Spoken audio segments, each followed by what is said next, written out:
Are we on? Good. Welcome to the Better Than Not podcast. Sometimes we get it right, sometimes we don't. But when we at least do something, we know it's almost always better than not.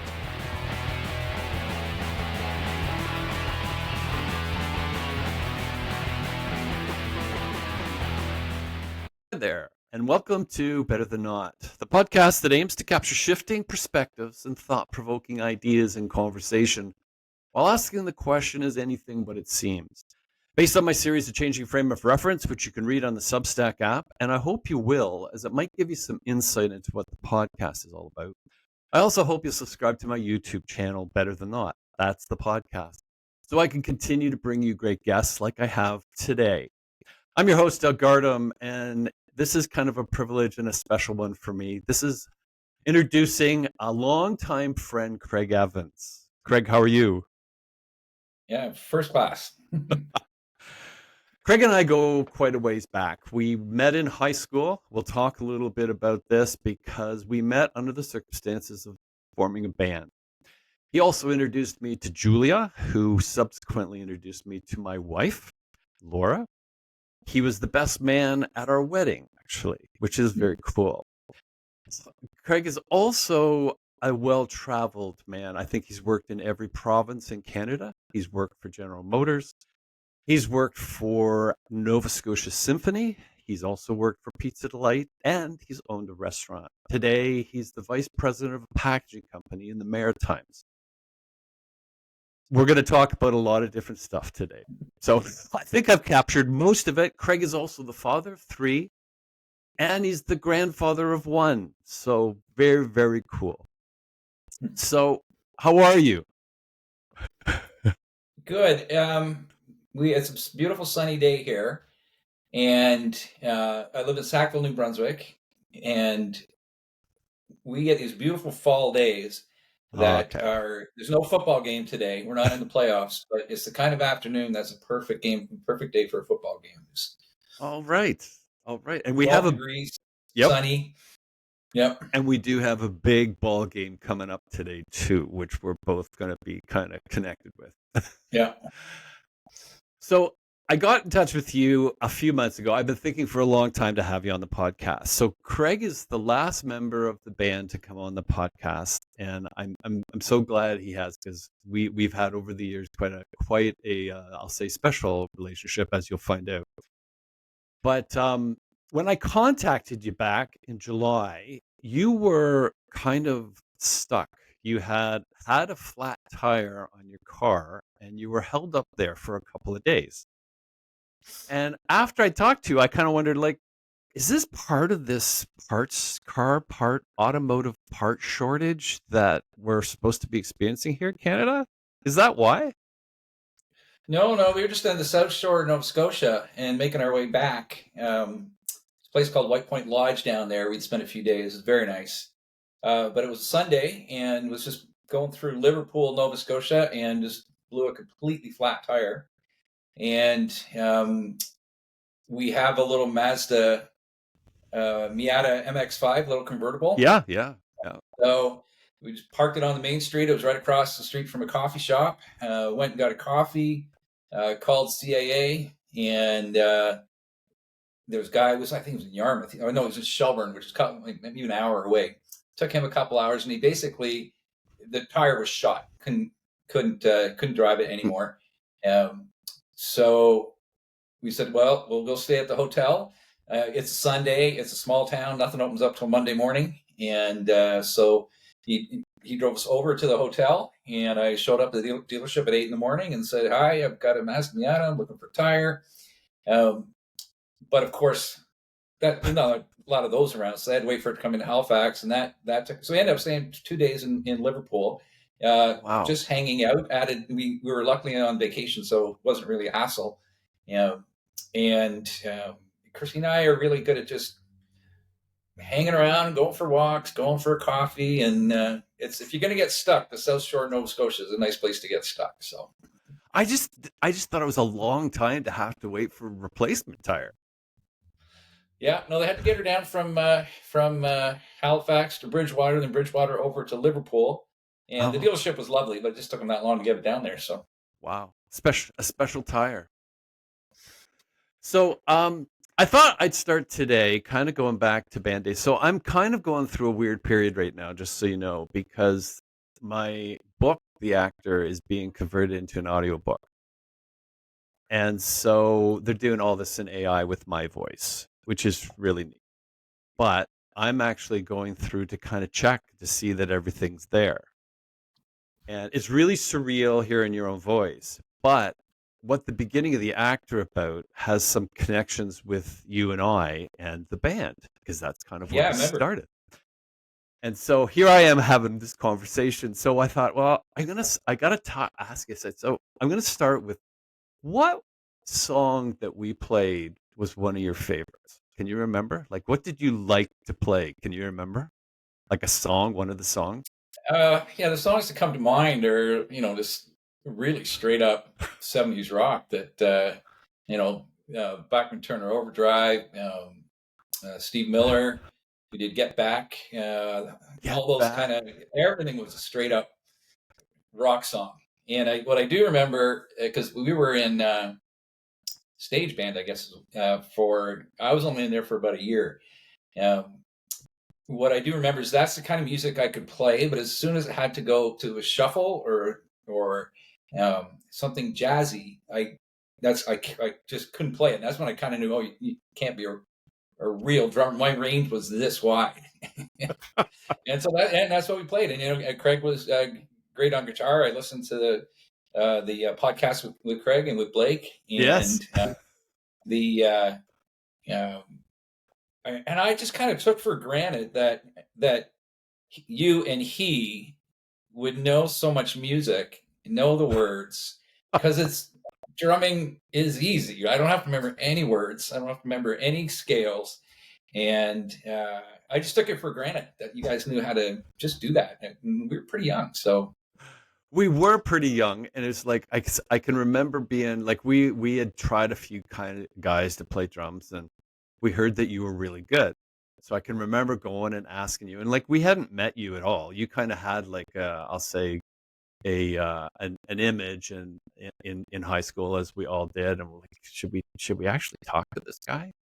And then you were real game to do it, so it was kind of a neat, fun thing. The part that I still think is ironic is you're quite a wordsmith to me, and you didn't have to do any words for drumming because we no. did Well, I write a few remember just songs together. But it's just like yeah. you're Well, such I couldn't sing, so what I do remember was not all the time, but for some of the setups, we had a mic that would yes. come over and but it was turned off because I just it's like I think I was allowed to say one line in one song and then say something between songs, but um, no, you guys carried all the vocal work. It was kind of a neat thing to kind of go through. So going through hearing my voice say this part of the actor, and it was kind of when we were wrapping things up a little bit. I'm kind of going like, this is really weird that now I'm talking to you today. And I mean, it wasn't directly autobiographical, but the idea of the scene certainly came from days playing, and they were fun. We also had the sound guy on here, Scott Thompson. So he was the guy Oh, that's right. responsible for Yeah, turning your mic off. yeah, that's right. Yeah, no, I remember in the book because I'm reading it, and I went to MIT. I'm like, it's like you can't say GMI, no one would know what that is. So No, I got traded up in the book. it's kind of neat because I was going to say that was a pretty big deal that you did, yeah, you did very well. This is going to kind of come out because you went from GMI, you did a lot of work at General Motors, then you went to Dalhousie, right? And did Yeah, very well there. So like I thought that was kind of a cool thing. But it's just going back and having these visuals and kind of going at the same time. I kind of we've got to go back and talk a little bit about the band. But it was a fun thing. So can you remember back to the timing when we were going through that stage? Because both our fathers were corporate guys, and both of us headed into the corporate world in working, right? yeah, And I always thought, like, when I go back to, and this has come up in the band, when I saw the uh, the Queen movie, Bohemian Rhapsody, I kind of thought like here we were a band that were kind of like they each were once an astrophysicist, Brian May, Deacon's an electrician, Taylor is the dentist or something like that. And I'm going, man, we had all the makings here of a band that was good. Mm. And then Mm. off we went to this other believable world that we were kind of put into. Do you remember much about that time? Actually, in the high school time, Yeah, like kind of getting up, getting like like for me that was a big deal because that's what I thought we were going to do. yeah, And then trying to figure out what the next step was. And it was like the comforting thing was, well, I don't think I acknowledged it, but dad was in the bank, your dad was in Eaton's, right? I think. yeah, yeah. And both in kind of senior management positions. And it's like, I'm kind of looking back and going, wow, we both kind of followed in those steps initially anyway. Yeah, no, when I think back at that time, because being the drummer, most of the rehearsals were at my house, They were. uh, which which was great because you guys would leave your instruments back and I could fiddle around. I gradually learned how to play guitar. I never really got the hang of bass, but um, so it's always I like being the drummer because basically, but I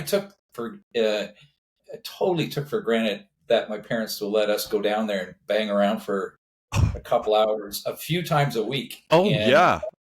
it was loud, and they let us do it. So after you get a little older and you start understanding and appreciating your parents a little bit more and Oh, what you yeah. took for granted. But it's like I thank them many times for.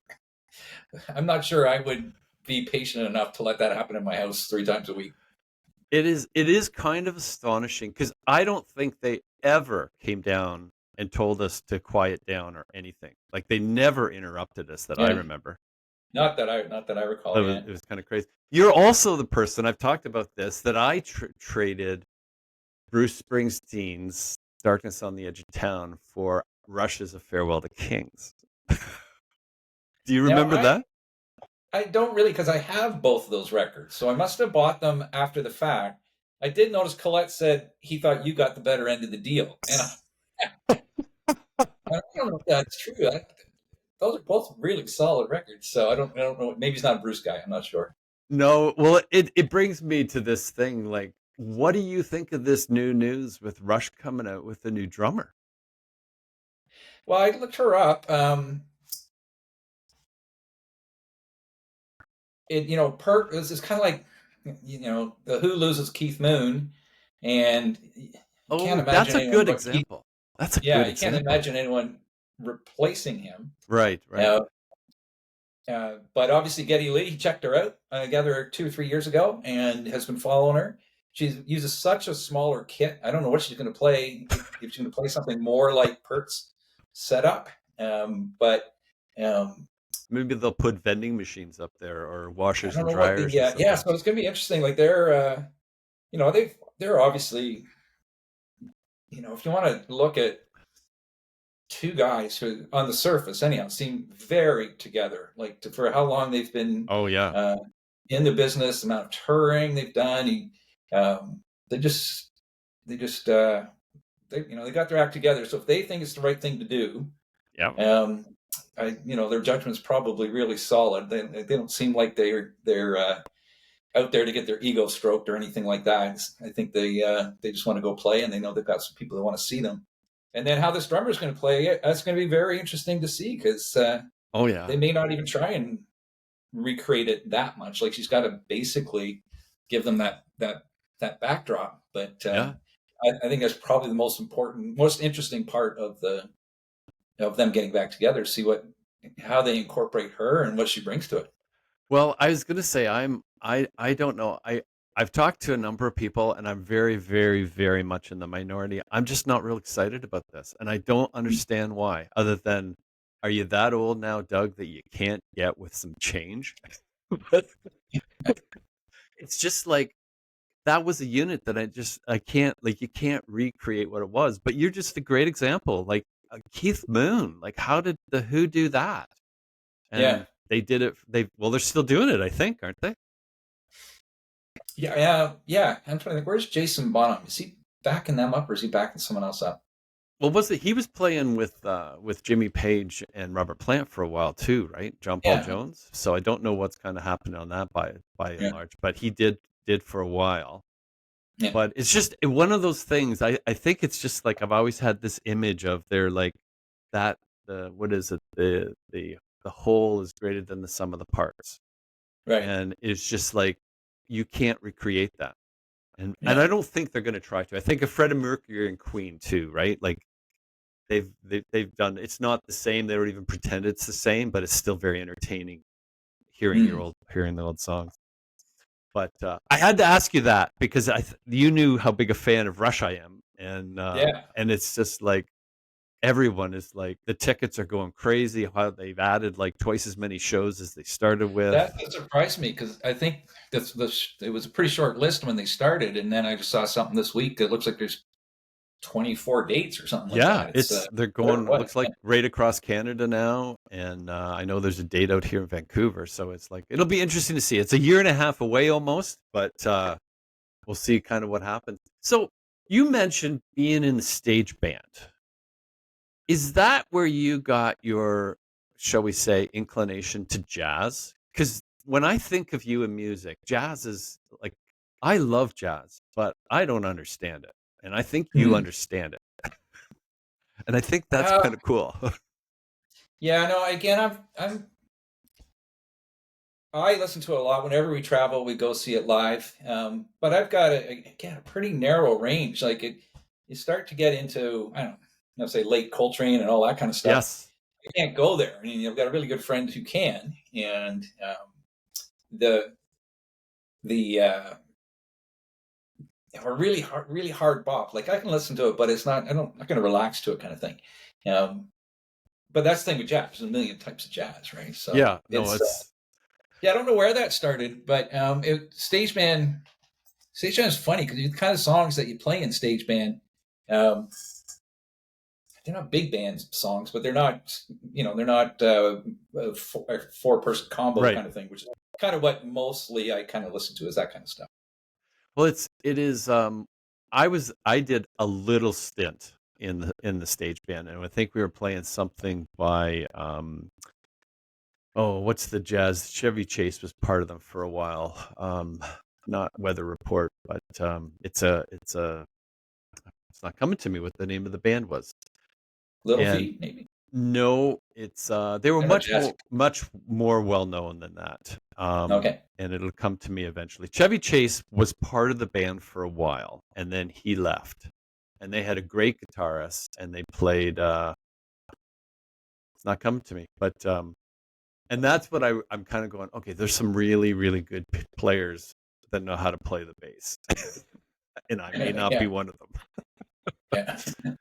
But kind of interesting on that side. So you spent a number of years because you moved away with GM, right? When you graduated, you moved away. You became like I think a DSM or something like that in out west somewhere, Saskatchewan or something. You spent a number of years with GM, and then you went back to school, I think, right? No, we were in Saskatchewan with General Motors for about 5 years, Oh, you're there that and long? Okay. yeah, about 4.5, 5 years, and um, really, really liked it. We were in Regina, and when I graduated, it was '86, and GM wasn't doing that well, and Right. they said, so I was working out of Oshawa and living in Toronto, and they told I think like 10 of us got hired around the same time, and they said, everybody, you're just gonna have to stay put for a year or two. There's nothing going on, and we're like. I'm 24 at the time, living in Toronto. It's like, yay, that's good because I just spent Yes. 5 years in Flint, Michigan, getting my degree, and Flint's a rough little town. And but then some guy quit in Saskatchewan on short notice. And they said, "Oh, Craig, we're going to send you out to Regina, Saskatchewan," which of course I'd never been there. Um, and it was kind of weird when we first get there because at the time um, it didn't have much of a nightlife. There were a few pubs and things like that, but compared to somewhere like Halifax or Toronto or Montreal, um, it was a pretty quiet place, and Ah. uh, it took a little while. You eventually get to meet people, and what instead of going to the bar, um, everything was house parties, but you had to meet people, right? And in Saskatchewan in the mid '80s, you buy a house, you could be 25 years old and buy a house for 70 grand or something like that. Oh, crazy numbers. So everybody had houses, so everything was house parties. So they didn't really bother going to the pub. And once you got into that kind of social network, it was a great place, and we were out all the time. I ended up loving the prairies, like I just absolutely loved it. And but at the time, I don't think you can get sued for this, but at the time, General Motors wasn't making very good cars. And I was oversaw sales and service, and we had a lot of complaints. And I remember going out and you talk to a farmer, and they had to replace the steering 3 times on this truck in 100,000 kilometers, or the trannies were going, or the paint. And there was no real, you couldn't do anything but apologize, and then you Right. could fix some stuff. Um, but eventually, the way that worked, we'd fix something maybe once, and they'd come back the next year and it broke again, and we wouldn't fix it anymore. So a lot of people would kind of give you the gears. Yeah. And at the time, I was a fan of Honda. You had a Prelude Yes. somewhere Loved it. way there, Loved it. and I just really was liked the company. So I had applied for a job there. Okay. I'd actually gone to Toronto just on business, and I called the head office and said, "Can I just come and meet some people?" And they were very nice. So you meet the HR person. They didn't have a job for me or anything. But then, I don't know, within a year or two, they had an opportunity in Vancouver. So went out to Vancouver. Went through the interviews. They'd asked. They could tell that I liked cars, like I'd gone to school for automotive engineering. Right. And one of the differences between the two companies, in my experience, was General Motors hired a lot of business students, a lot of them out of Queens, got them from the best schools, but they weren't necessarily that into cars. They were into business. Yeah. And they're very smart people, or they're into marketing, whatever it was. But cars didn't matter that much in most cases.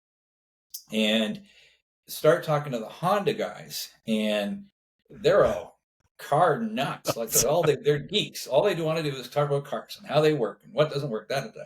And it was like, and they could see that I was one of those geeks. Oh yeah. In that way, right? Right. So eventually, we get the job offer. We moved to Vancouver and spent a couple of years there. Had our first child. Really enjoyed Vancouver. Cool. We were lucky because when we landed there, because the economy wasn't great in Saskatchewan in the mid '80s, a lot of people moved to Calgary and moved to Vancouver. So when we arrived in Vancouver, we've already got a bunch of friends from Saskatchewan. So we just dropped right into a great social scene out there. Only knew one person from Vancouver. Everyone was transplanted to prairie people. But it was a great place to live. But we had Caroline, and Lucy's family was all in Nova Scotia around Halifax, St. Margaret's Bay. And every time we had any opportunity to save up the money, save up points, we'd fly back to Halifax all the time. Right. And I wanted to kind of work in the car business, but get to the East Coast in the car business. And basically, the guys in Halifax for Honda, they were lifers. They're like, we're never moving to Toronto. We're staying in Halifax forever. My boss in Vancouver, I think he was 40 and his boss was 42. They were never going to go to Toronto. They were staying there forever. Yeah. And it's like, and in the car business, all roads lead through Toronto. Ultimately, you have to be interesting. Go through head office. And we were like, we really liked living in the prairies. I'll go back to school, get my MBA, go to Halifax, try and get a job down in Nova Scotia if we could. And if we couldn't, we'd just move back to Saskatchewan because it was affordable. We had tried, even back then, to buy a house. And I had pretty good income, and I had paid off my student loans by then, and Lucy was working. And even then, it was a stretch, and we couldn't get a mortgage on for. I'm like, unbelievable. Where's rock solid as they come? But anyhow, so it's like, go back and get my MBA, go to Dow, and see if we could hang around. And so that was kind of the order of events. And you did really well at Dell, as I recall, right? Like you say you would. Yeah, you were number one, man. weren't you? Yeah. But the economy was rough, and most of the people I went to school with, had to go back to Ontario or Quebec or somewhere to get a job. Oh, wow. And I was lucky in that one of my profs also ran a market research company. He said, "Well, Greg, if you want to come join us," and he gave me a job offer for that, and Oh, that's cool. did that for a little while. It was a really high end research company. Like they really did good work. Um, You can but imagine what that would be like today, like with all the stuff we have technical for data and stuff like that and research.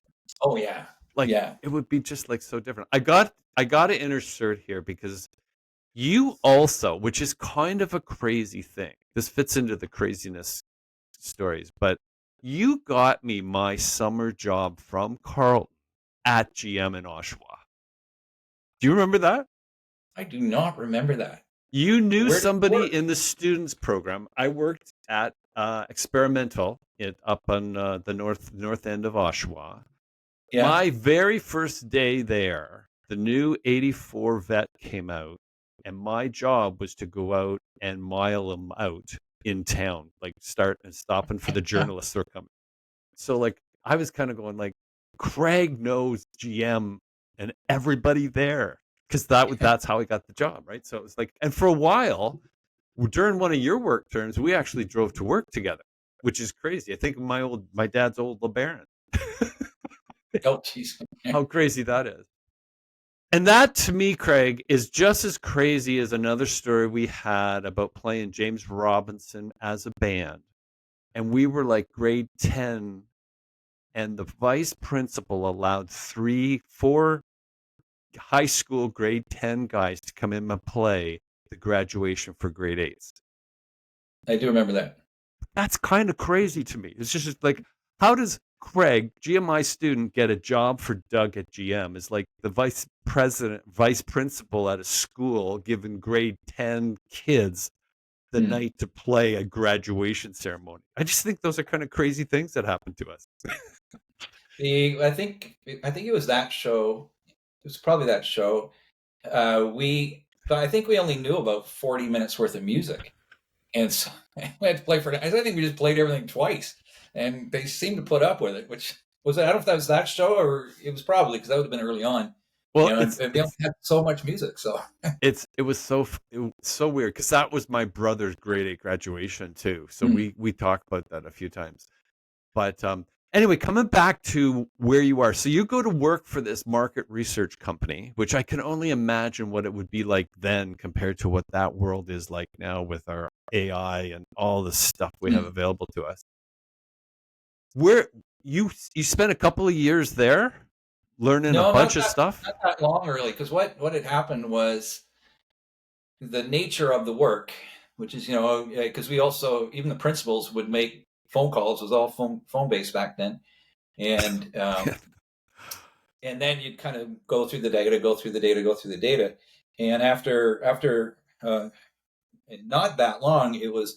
I don't think I can do this. Like partly, I'd always had a job that was the car business. I was always working with dealerships, Yeah. and so constantly out with people and traveling and being kind of stuck in an office, looking at a computer, phoning people, and not having that interaction. It was like, oh, as much as I love market research and what it can do, um, but it was not for me. And that's when Symphony of Nova Scotia had an opening for a marketing person, Ah, okay. and um, and I knew a little bit about classical music, not a lot, um, but they had an opening, went over, interviewed. There were a couple of people on the board, and you got to talk to, and then to get a handle on you. And they did. That was the first time I did a Myers Briggs, and they asked me Okay. a bunch of stuff like that. Um, and he was a little. What was he, they were? They gave me the job, but he was a little concerned that being in the car business your whole life, and now you're showing up in the symphony world. But it went really well. We had Oh the yeah. orchestra. The job went well. The orchestra um, had been in rough financial shape for a little while. It had been in great artistic shape. Ah. The music director Georg Tintner had really polished that orchestra. And at the time, CBC was still doing a lot of live recording, and they had picked up Nova Scotia for Symphony of Nova Scotia. It's not a large orchestra, so for certain types of music, and you'd hear them coast to coast all the time. Cool. And but financially, it had gone in, and the first board meeting that I was at, um, the the board, any like high powered Halifax people that are on the symphony board, um, they approved a budget. I can't remember now. Probably a $200,000 deficit or something like that. It was a big number. It might only been 100. Um, and I'm like, oh, that's very different than a business that you start the year saying we're going to lose $1 grand. And Oh, but we wow. off we went, and we were the orchestra was doing well. I brought some good ideas to the how we promoted the orchestra. We started putting them on radio, talked to the and this kind of the market research stuff, and it turned out a lot of our this is for our pops orchestra, not the main part. A lot of them, the best way to get to them was country radio, because it was a really big country radio station there. So we started advertising on country radio, No and way. a couple other stations. That's when I really started listening to country, because I would just throw it on to hear my ads and to seeing how they're coming across. And we doubled like It our worked. our ticket sales, and our subscriptions went up. And but we ran out of money, and typically the Canada Council would bail out the orchestra. And we got to about February, and this time the Canada Council wouldn't bail us out. And what they were doing is they would give you next year's money early. Ah, And okay. in that year, they said, we're not going to give you next year's money, figure it out. And Because you're out they advertising on a country station? no, we're selling tickets. That if we were not selling tickets, because the province was supportive, but they weren't going to bail us out. We had to figure out our financial aspect. But if we were playing the half full halls and we weren't relevant and we weren't part of the city, we probably would have just frittered away. But Right. that wasn't the case. And it was a very vibrant orchestra, well attended. Again, CBC was recording back then, so it had a really good reputation. It was just the financial management that was the challenge. And they laid everyone off, but then they very quickly figured out, okay, actually, this guy knows how to sell tickets, and I could help raise money. You So better bring him back. brought me back, and they brought in a guy named Dean Brinton, who was he oversaw Debut Atlantic, which is like a touring classical music association, Okay. and another woman named Barb Richmond, and she ran a dance company down in Halifax, and that was very successful. So it kind of put the three of us together, Oh, and then we had some key people in Halifax, and the orchestra decided to stay on even though they weren't getting paid, which was huge. So everyone's like, okay, we're going to stand the orchestra up. We're not going to let it fail. And there's Donna Thompson, Dennis Ryan, one of the Stu McInnes, I think some kind of major Halifax people said, we're going to do a fundraiser. Brooks Diamond was one of the guys. And Brooks came to see me, and he's like, we want to do this fundraiser. We want to go to the Scotia Bank and have a thing we're going to call Symphony Explosion. It's be a fundraiser for the orchestra. right. He's like, you guys are good with that, right? It's going to be, because it's going to be poppy, and there's going to be classical music, but there's going to be everything there. We're like, that sounds fantastic. So we kind of supported, but they did all the heavy lifting. They worked with the schools to get people, Oh, to wow. get kids there. The tickets were pretty cheap, and brought together probably 16 acts. Oh, And I think we sold out the Scotiabank Center. Like, it was crazy. And we went from being about 700 or 800,000 in debt. I think we got it down to about 200.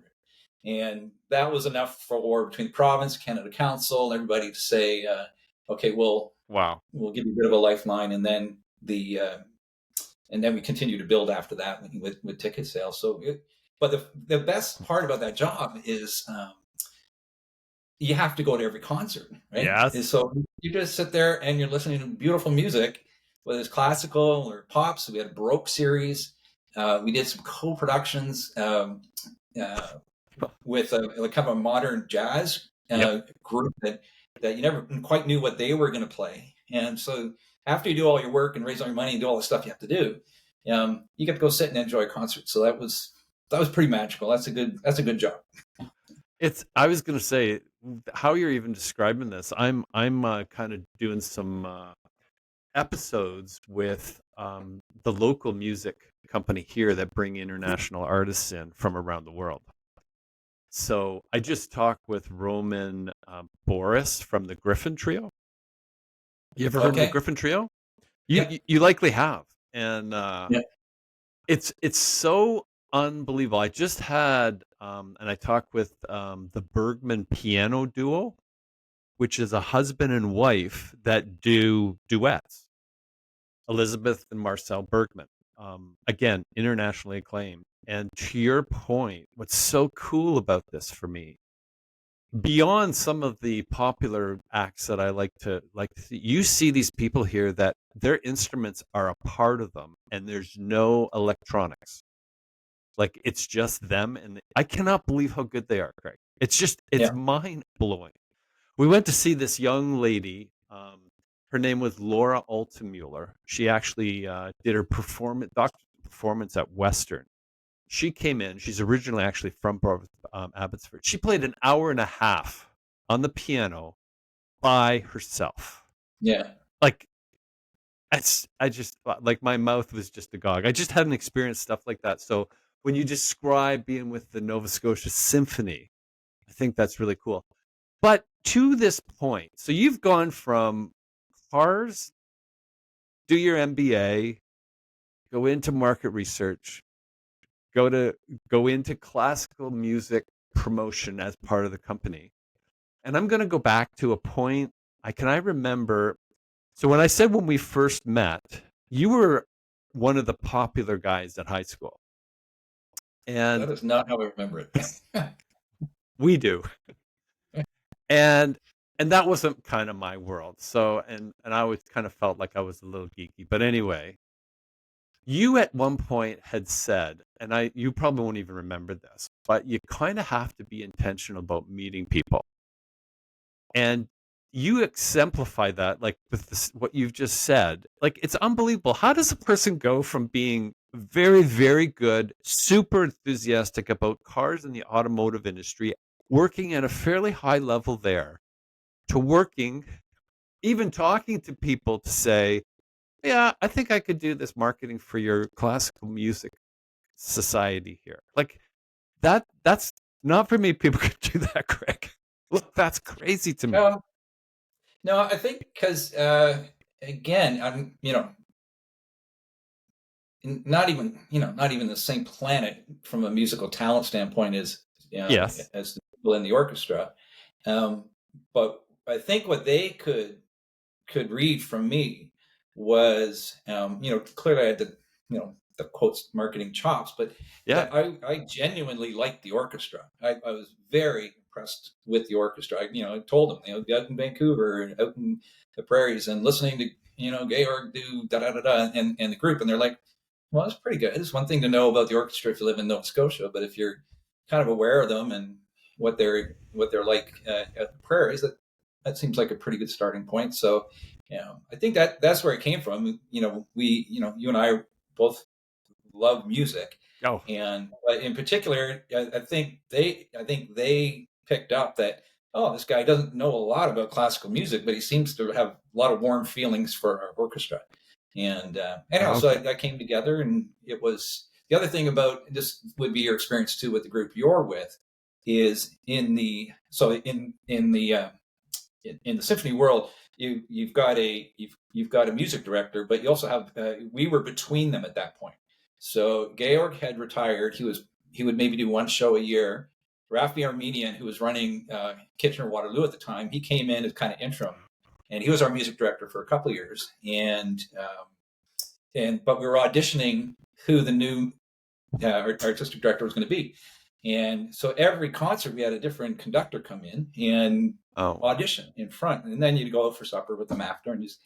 But everybody that you met, whether it was a musician with the orchestra itself, whether it was the guest artists, the guest conductors, the board members, the volunteers, they're all like super smart. You're not dealing with no. and a musician, a musician world, and I'm a suit, right? I'm not a musician, but we're all kind of they're all everybody's smart. You don't deal with anyone who's not smart. And to your point on the ones who travel, like the amount they have to it's like anyone in the arts trying to make a career in the arts. Oh yeah.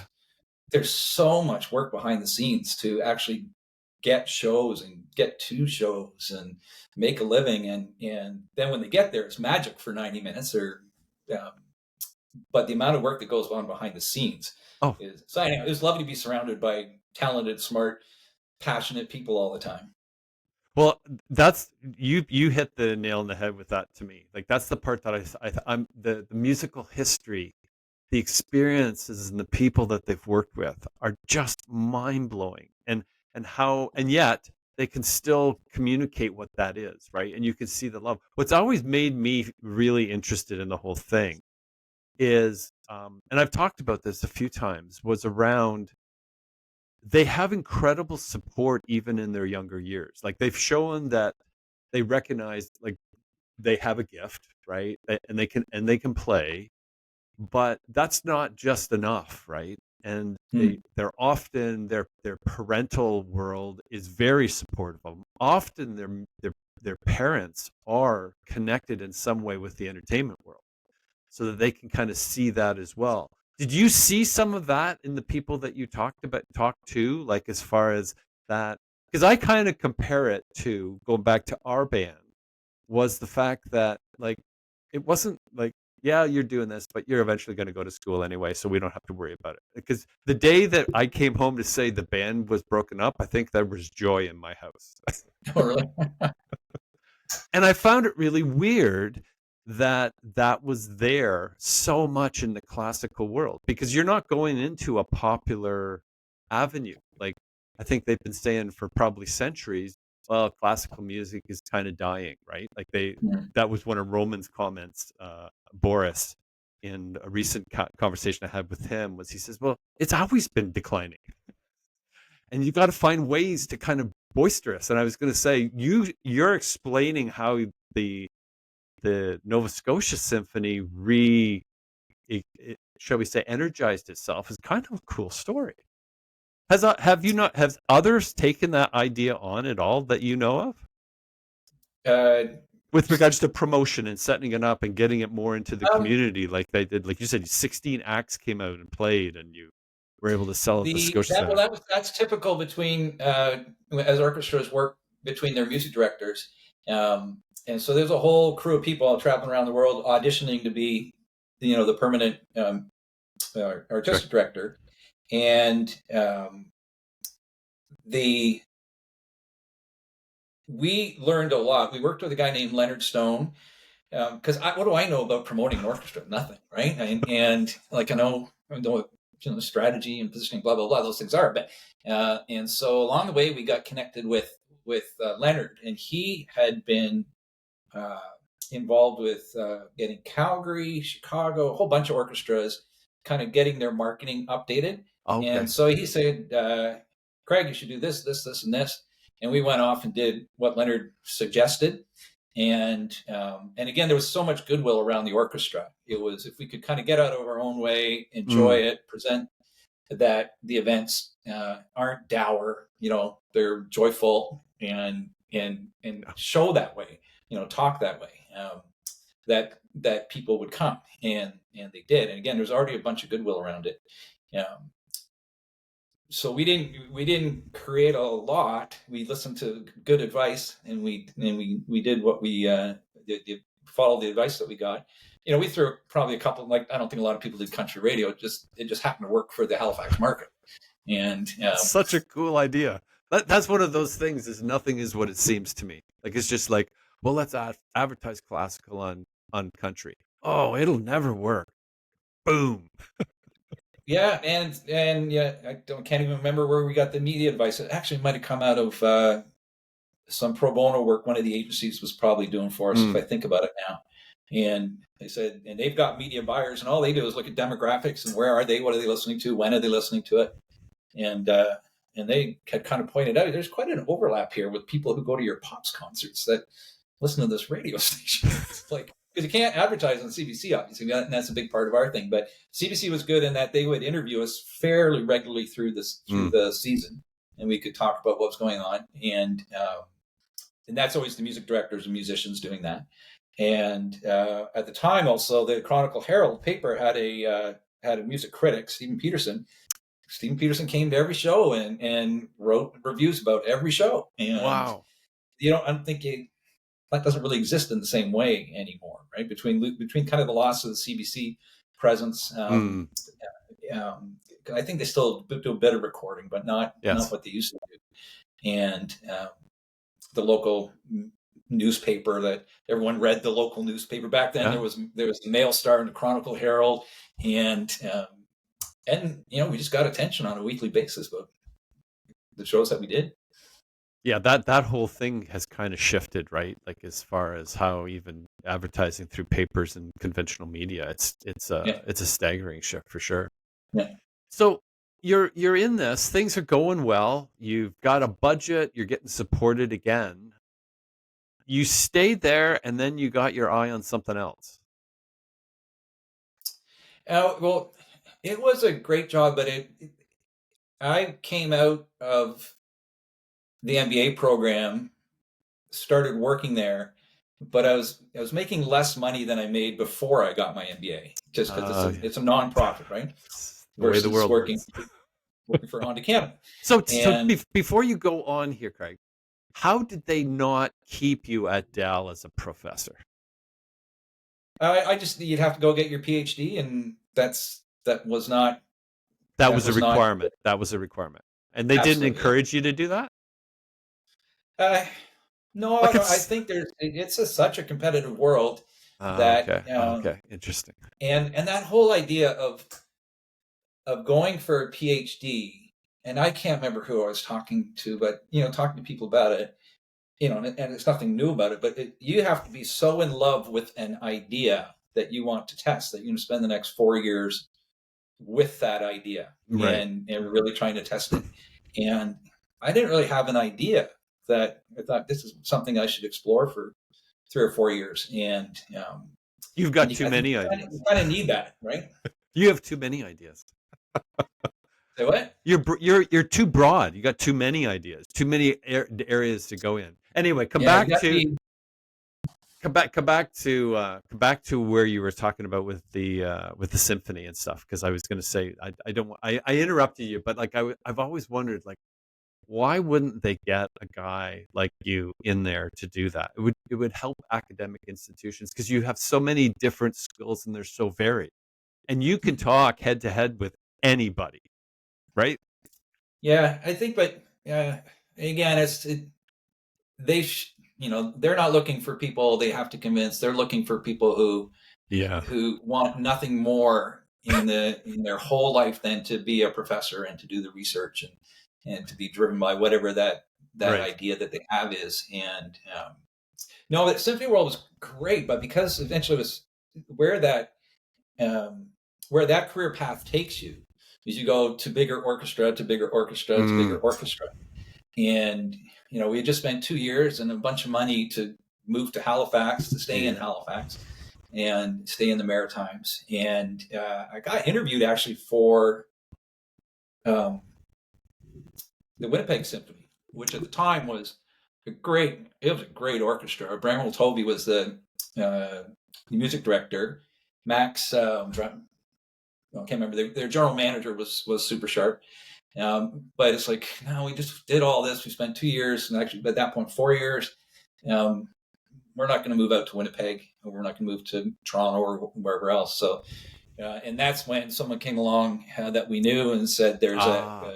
there's an ad agency up in Sackville, New Brunswick that was growing pretty quickly, and I didn't know anything about Sackville, New Brunswick.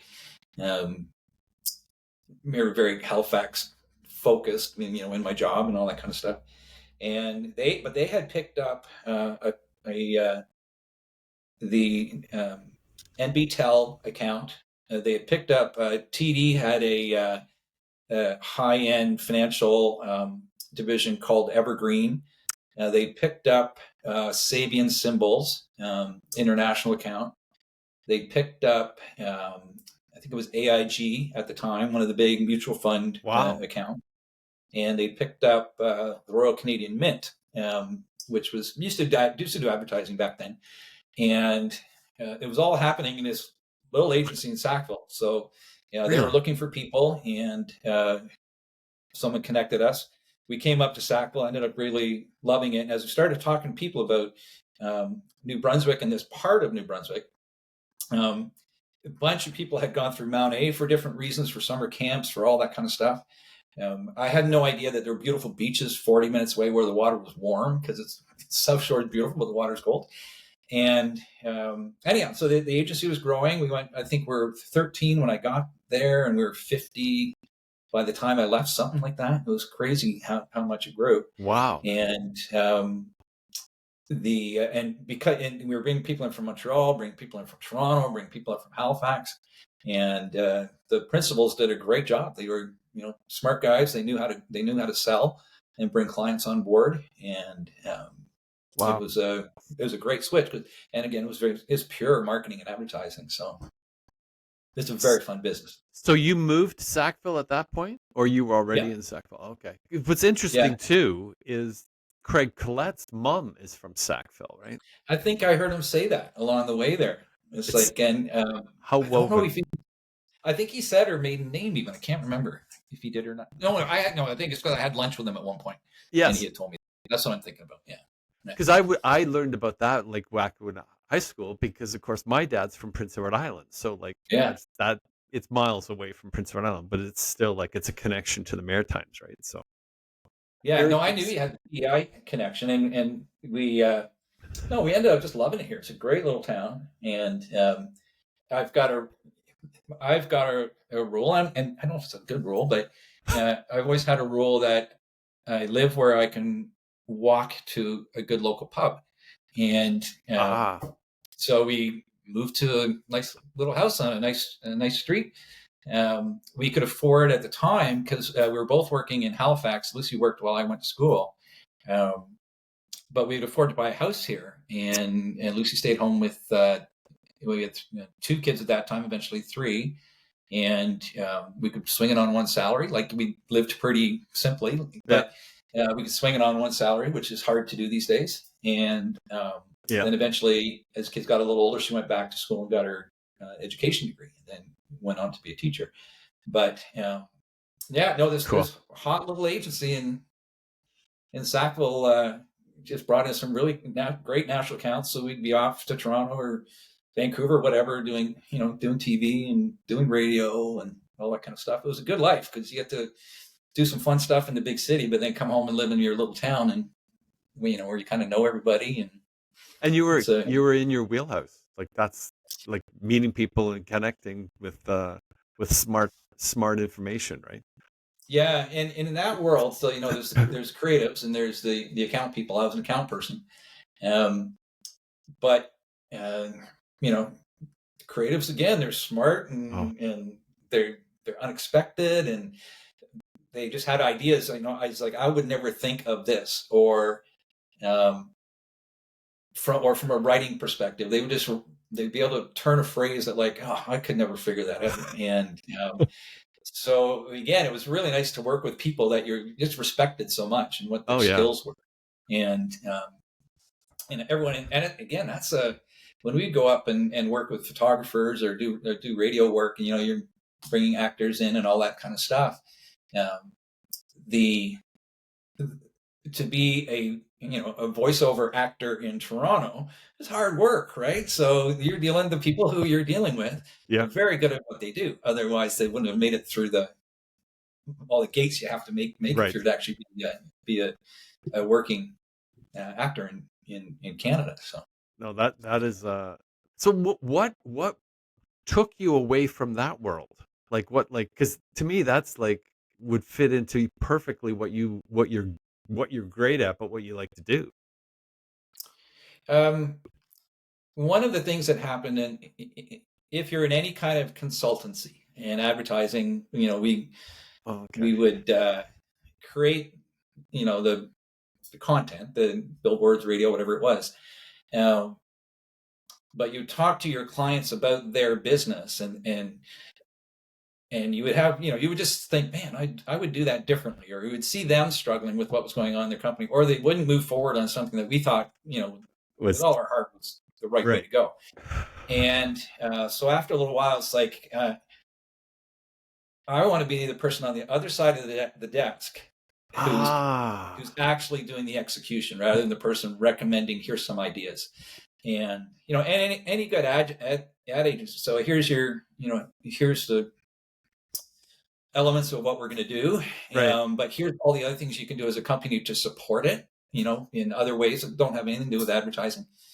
Tactics you can do within the company, or whether it's a culture you're trying to help, whatever it is, that we're all outside of our control.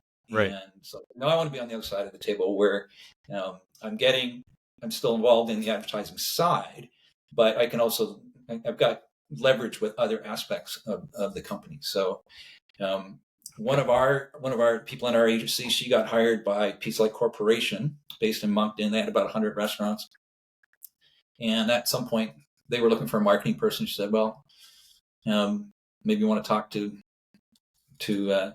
me." And we had great interviews. It's the restaurant business, family restaurant business, so it's not like it's gourmet food or anything like that. But it was a well established Yeah, brand in the Maritimes for sure.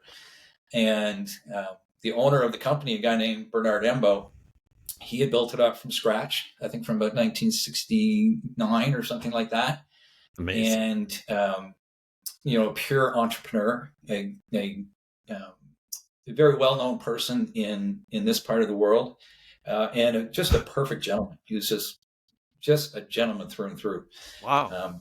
Extremely well read, and so a very pleasant guy to work for. He was very ambitious. He wanted to take the company public at the time, and so we bought a couple of small chains, one out in BC, and then he took a run. Where did we? I think we took a run at Baton Rouge. Didn't get it, and then bought Mike's, which was a big Quebec chain, I think about 100 restaurants, but they were bigger than us. But Bernard put the deal together and bought them, and back then is when they were just releasing those income trusts, and he took it public through an income trust. So very interesting times Oh my goodness, man. to be around and learning that part of the business. General Motors, Honda, they're so big; those big financial things aren't happening anywhere near the Yep. marketing or sales people. So to have kind of a front row seat on how do you put that kind of financing together, and Yeah. the vision. We worked with people on Bay Street to get ready to do the pitch to go public, and so it's just really interesting to watch all that stuff, and just learn. Oh yeah. And it's the restaurant business, so much like you go on to working for the symphony business, you go to a lot of concerts. The restaurant business, so I was the marketing guy, but eventually Oh man. ended up being the marketing and operations person. Worked with a guy named Greg Ross, who was kind of the ops guy, and a couple other people. And so we got to work on, okay, what are we going to put on the menu? We're going to add to the menu. And Greg was great on all the training part, that how do you have a good restaurant experience? So, but obviously part of our job is you had to go to a lot of other restaurants and say, okay, what are they doing? What are they doing with their lighting? What are they doing with their menus? What are they doing with their uniforms? What are they doing? Where do they put the service station so that the servers can get to something easily? And there's all these bits and pieces that go together to make a restaurant work well, right? Yeah. And what we used to like is, and we, particularly we're in the States, we would just say we're from this chain called Pizza Delight, and we're from Moncton, New Brunswick, and particularly in the States, they have no idea where you're from, right? Right. And like, at that point, we've got, I don't know, 250 restaurants, maybe. Like it's pretty big at that point. And we say, well, can we see your kitchen? And they walk us into the kitchen. They tell us all the cool stuff about Oh what they're my doing. goodness. Because we weren't a threat. They're like, you guys aren't a Absolutely. threat. They'd be talking with stuff they wouldn't be sharing with other major chains. But so a lot of your research is you have to go to restaurants and eat food and Tough. talk to people. So Well, you combined the two. You eat and then you go and listen to great music, right?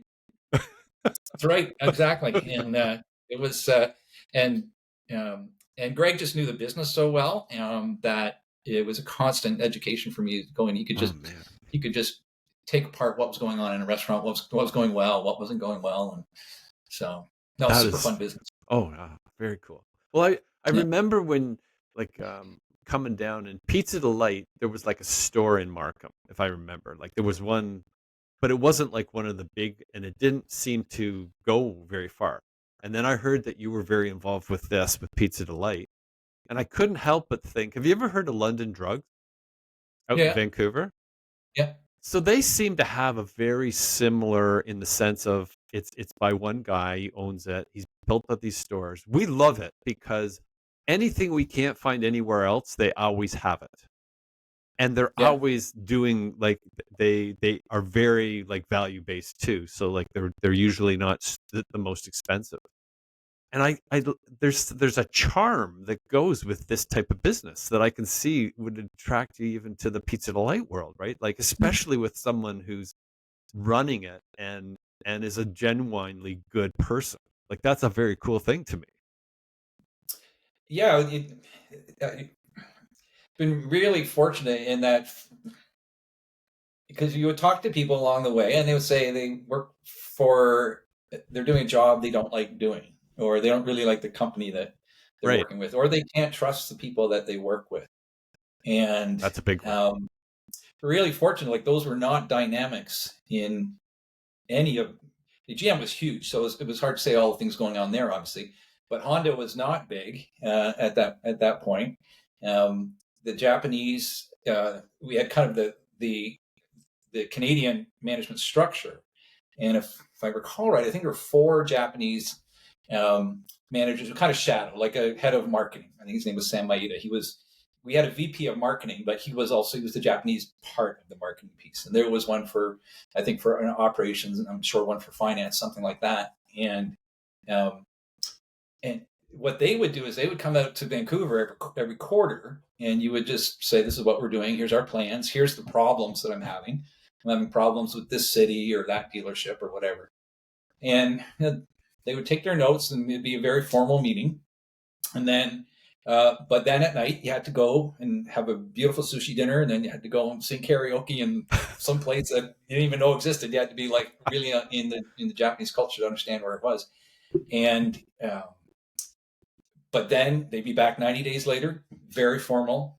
And Mr. Evans, last time we are here, you said you're having trouble in this city. What did you do? Okay. And the only answer that you couldn't give is I didn't get around to that. It was like, Right. do it and fail. You're allowed to fail, Right. but you do what you said you're going to do.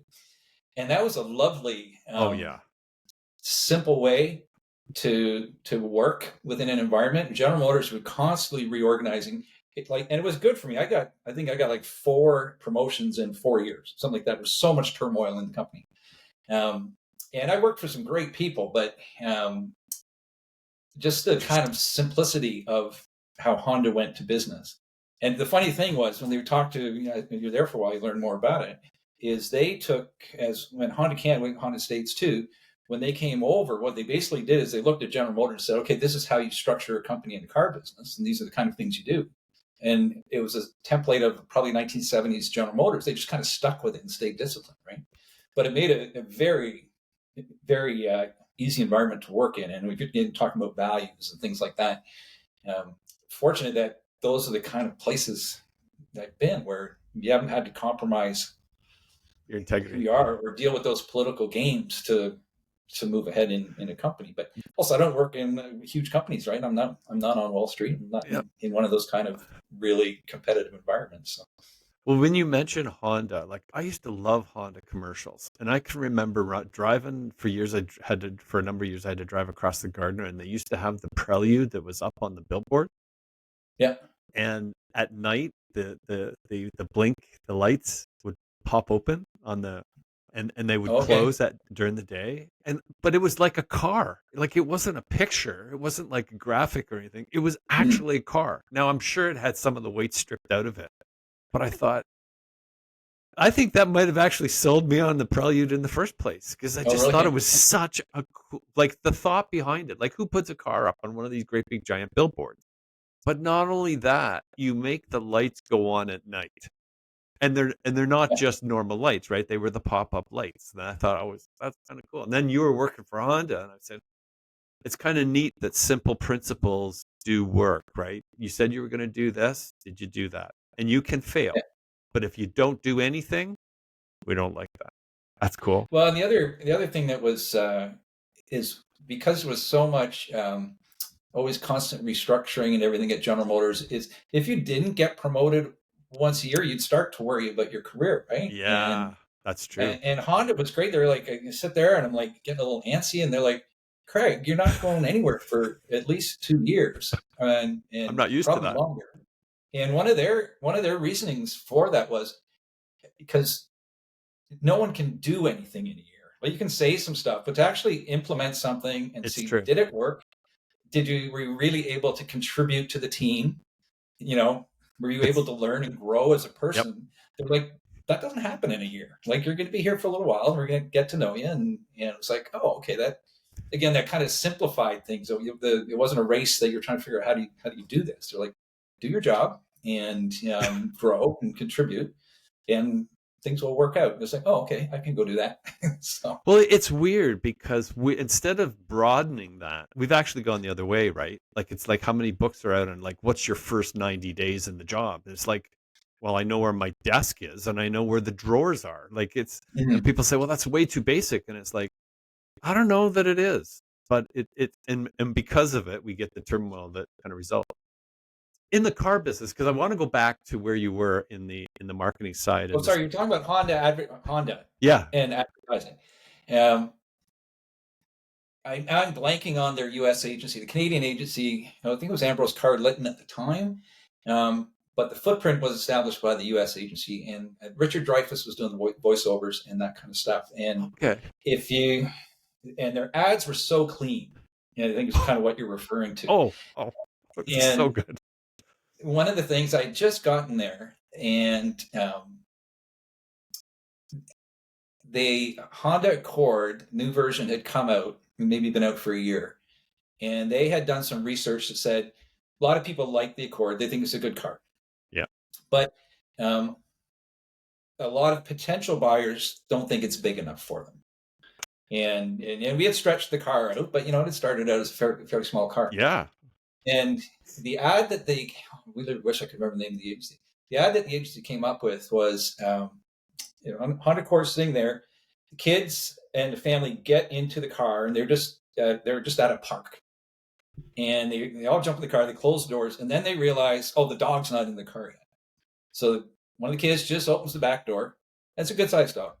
Jumps in, sits in the middle of the back seat, and they pull off and they go away. And what that ad told people was, oh, the Accord's a bigger car now.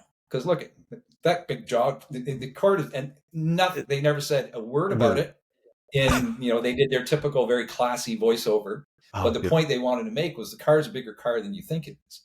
And that was one of the things where like falling in love with the idea of advertising. It's like, man, Oh, that is yeah. smart. And that's the kind of stuff Honda did. Like they didn't hit you over the head with what their point was. The subtlety and effectiveness of what they did was really, really impressive at the time. It seems almost, Craig, that that's gone today. Like it's become so over the top to me that it's almost feels like it's some not with Honda in particular, but in advertising, it's almost like the more I can insult your intelligence, the better. Like it's just, and I think we've just learned to adapt to it. Because I used to think Coca-Cola made amazing commercials too, and it's just like it's all fallen to me the same thing. I'm way off topic of what I was going to say, but I See, I'm an advertising geek. I'm a car geek. So yeah, I'll go down that road for too long for sure. so now I'm going to come back into this. What do you think of Tesla and their world? Like one of the things I remember hearing this is a while back was you can't the areas to bet the barriers to entry into the car business are just beyond anyone being able to do it. So this guy comes in 15 years, he develops this new idea. And one of the things he was saying is part of the reason why you can't come in, the barrier, is you don't have a parts fleet. So cars that are already historically in the world of your brand, and they're coming back to get parts, and you make all your money on parts. You sell the cars for no profit, and all your money's made on parts. This is what I heard Musk say at one point in time. So Tesla comes in, and I mean, it's kind of remarkable to me that like they're what they are today. What is to your point of car crazy and marketing? what they've done. Like it seems like impossible, and yet they're here. They're all over. Tesla's all over the place here. Not the Cybertrucks, but definitely the cars. Yeah. Like, have you heard that before? Like that comment about like you've got to already have an existing cell population of your vehicle so you can have replacement parts, and that's where you make all your money. Because I know parts. I think of the tire where we started with. I know parts are expensive, Yeah. but is that an accurate thing? Because I like he said it It was makes a lot, yeah, it makes a lot of sense to me. It's almost like an annuity, right? If you yeah can get people to buy OEM parts, like I know on the dealer side of things, the most profitable dealers, they paid all their bills through their service and parts departments, and any money they made from interesting. cars was that's where they made money. It was called absorption. And if you could get 70 or 80% of your expenses covered by parts and Okay, service, interesting. you made money. If you were relying on new car sales, it was tough, and it may make that work that way overall with the companies as well. I'm not an expert on Tesla. And down this part of the country, we weren't early adopters, and the first Teslas were expensive, right? I think they were maybe I want to say about 140 grand. So the first one that showed Yep. up around here was from a very successful local Yeah. businessman who could afford one. Yep. But they started with that high end because, to your point, they've got to make money. They don't have a fleet that's out there, Absolutely. and the technology is expensive because they're the first part of the curve there. Mm-hmm. But it is quite amazing what Oh, they've done and the amount of cars they've produced. And like I remember, even we were starting. I think if I'm not mistaken, there's a plant that was out in California that was a GM plant. It went down, became a joint venture with Toyota, and I can't remember who took it after that. But even when you had GM and Toyota trying to get a joint venture plant together to work, they got it working, but it was never great. And um, unbelievable. probably because of the mix of those two companies and Sure. how Oh they yeah. approach things. But so to actually stand up a car plant with all those robotics and all that mechanism, how do you paint the car, all that stuff, um, it is very, very impressive. Yeah. And the style of the car, I think, is very appealing as well. I mean, Well, I'm when it not. came out, it would have been there was a Nissan Leaf, which obviously was a funny looking little car. I thought the Chevy Bolt looked pretty good. Mm, A Volt, first one. Honda had that funny looking Civic for a little while. GM had theirs was a funny looking car, and the Tesla was the first one that came along. Said, "Oh, that's a good looking car. yep. I don't have to look like a dweeb to drive this car." And obviously the big when the first ones came out, the big one, the lines on that car are, are Oh yeah. solid. It's a good looking car. And the three I don't think is quite as pretty. I think the three looks good, but the S looks that's a sharp looking car. Yeah. Yeah. That's And very sharp. I the can't. I can't say the same about the Cybertruck, but that's no, that's an odd one. it's like they definitely are eye catching. There's no doubt about it. But all I can think of is my old Meccano set when I see that. Hmm. Like it's just I think the other thing that Tesla was really smart on too is recognizing that you know as important or maybe more important than the car is the charging network, oh, and they went out unbelievable. there and they invested a ton of money on the best charging network. And um, and again, there's not a lot of electric cars around here. There's starting to be. I've never driven one or had to take a long trip in one, so but I know friends, and sometimes it's a little hard to get to one. I think you have way more of an infrastructure out there. It is, and that's why when you mentioned that, it's the infrastructure that they had to have in place. Like you're changing Yeah, from fossil fuel to an electric thing, so yeah. that's a significant societal thing that has to be adjusted to. But I did get a ride in a Tesla with its full self-driving capability, Okay. and that was remarkable. Like it was like this is real. I have thought about the self-driving for years. Like it was part of my second book. It was just like the concept of it to me makes a lot of sense. But to put that all together, and he took me out because it's actually full self-driving is banned in BC. It has to be supervised. But Okay. to sit in the driver's seat, I got to sit in the passenger driver's seat. The graphic screen on the boat in it, it has a graphic that's live, which is it converts the real camera into a graphic, and then you have your normal GPS.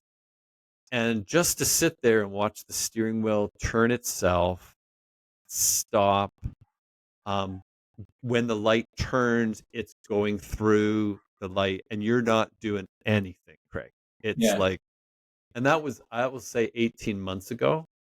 Um, that was kind of a, it's not, and it does tend to connect with the electric cars, but I mean, now you've got the company in the States that's not Alpha, but Waymo, and they're doing it with any car now, right? Like whether it's Okay. internal combustion or not. It's just like it's a kind of a crazy thing. So seeing that pop out is like, okay, well, he created a car company with a brand new technology for us. Why can't he run the world in driverless too? Like, how crazy is this to me? And Yeah. Well, I remember. you having been in the car business, I think you kind of know some of those barriers to entry that would be seem almost impossible. Yeah. Well, we start making engines, and you need foundries and Oh, all that kind of stuff, right? And the no, it's very impressive, and obviously they did a great job of raising money because they had to spend billions, building plants before they were selling anything. They had yeah, to wow. spend a ton of money on creating battery technology, and and then also getting that infrastructure built, and without very many cars out there yet, and their volumes are good now, but he's obviously good at raising money.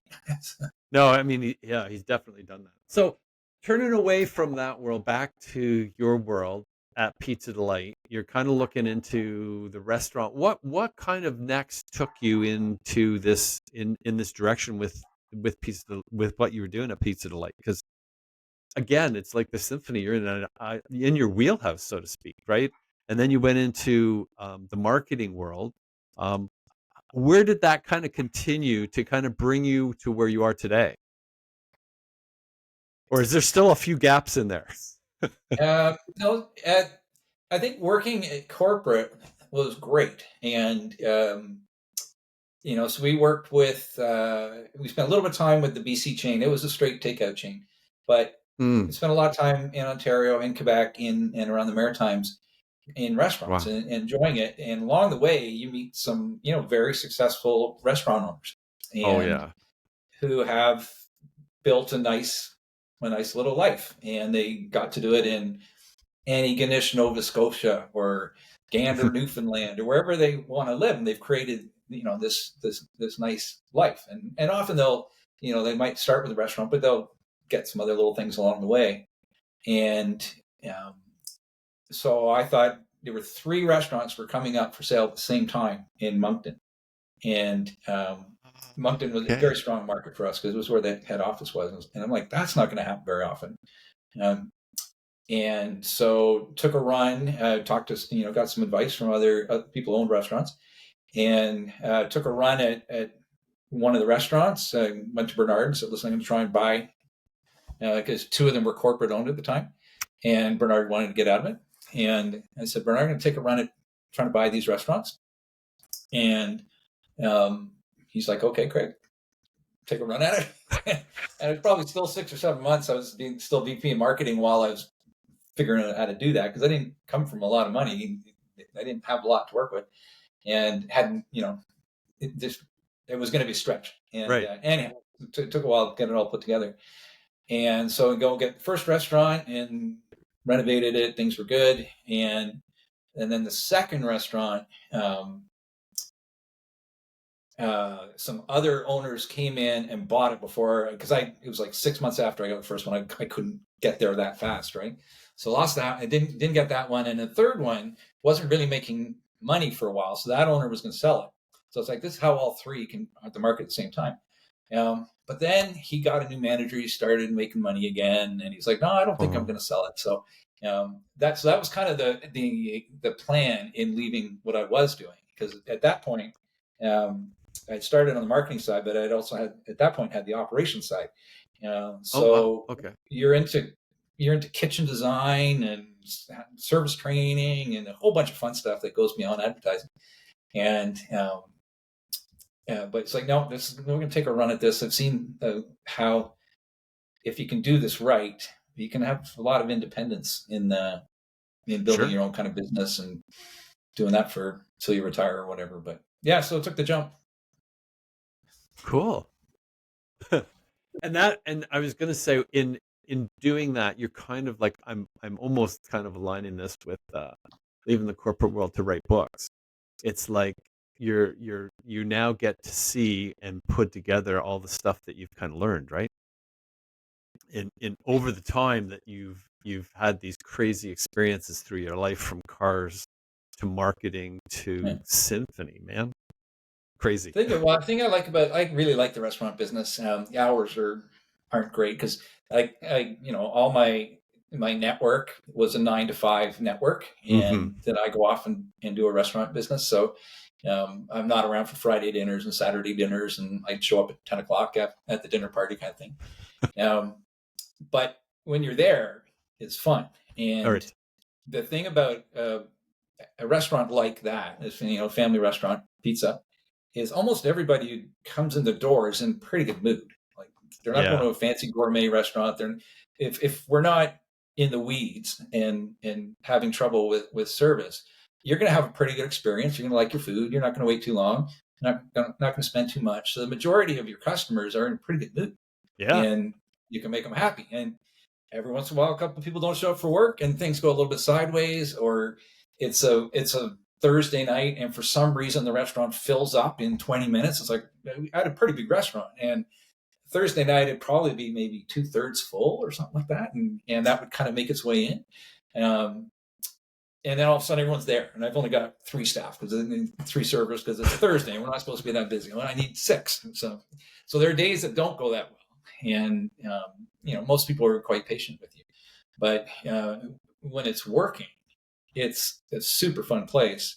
Yeah. And the biggest lesson I got out of that place was, again, work for General Motors, get an engineering degree, work for Honda Canada, get an MBA, work with symphonies, work with advertisers and production companies and all that. And you're dealing with very professional people who come to work, know what they're doing, Yep. want to be good at it.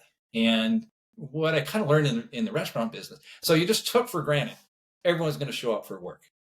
Everyone's going to do what they say. Okay. And so what happens in the restaurant business is you've got a core of people that are very reliable. And in my case, which wasn't unusual, you had some talented people who weren't reliable when they were there. It was great.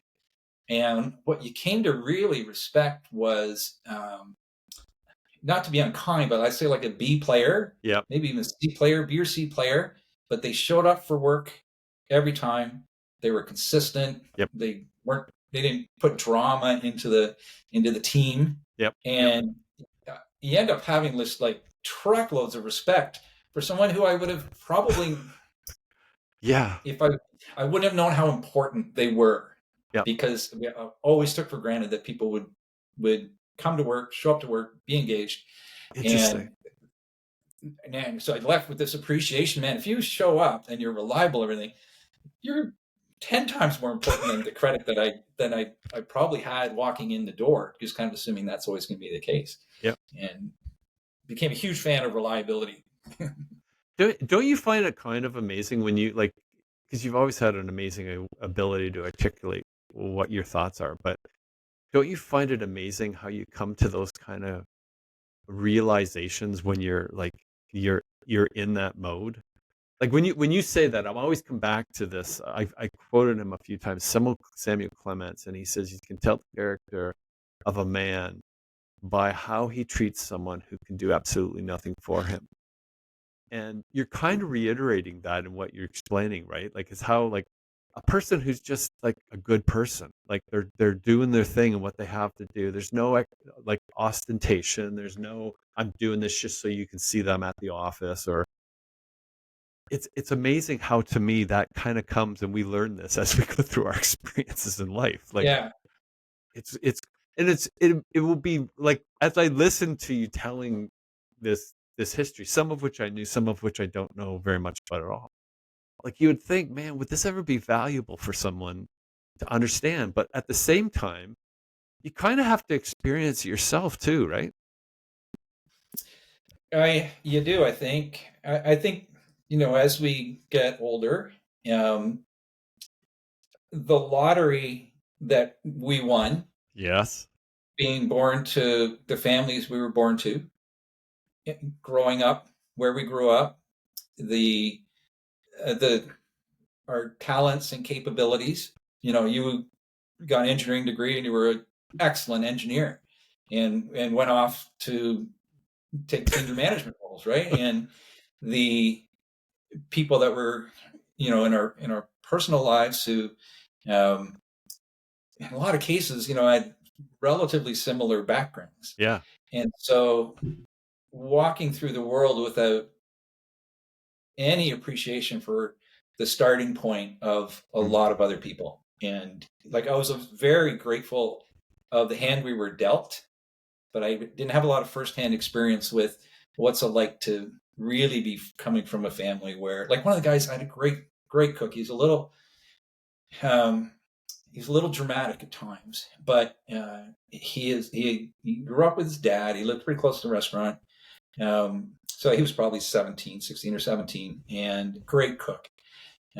But his dad, he said his dad did nothing for him. Like, he had to make money at the restaurant to, buy his clothes, buy his food. He had to make his own food all the time. His dad just did nothing for him. And I'm like, holy cow, Yeah.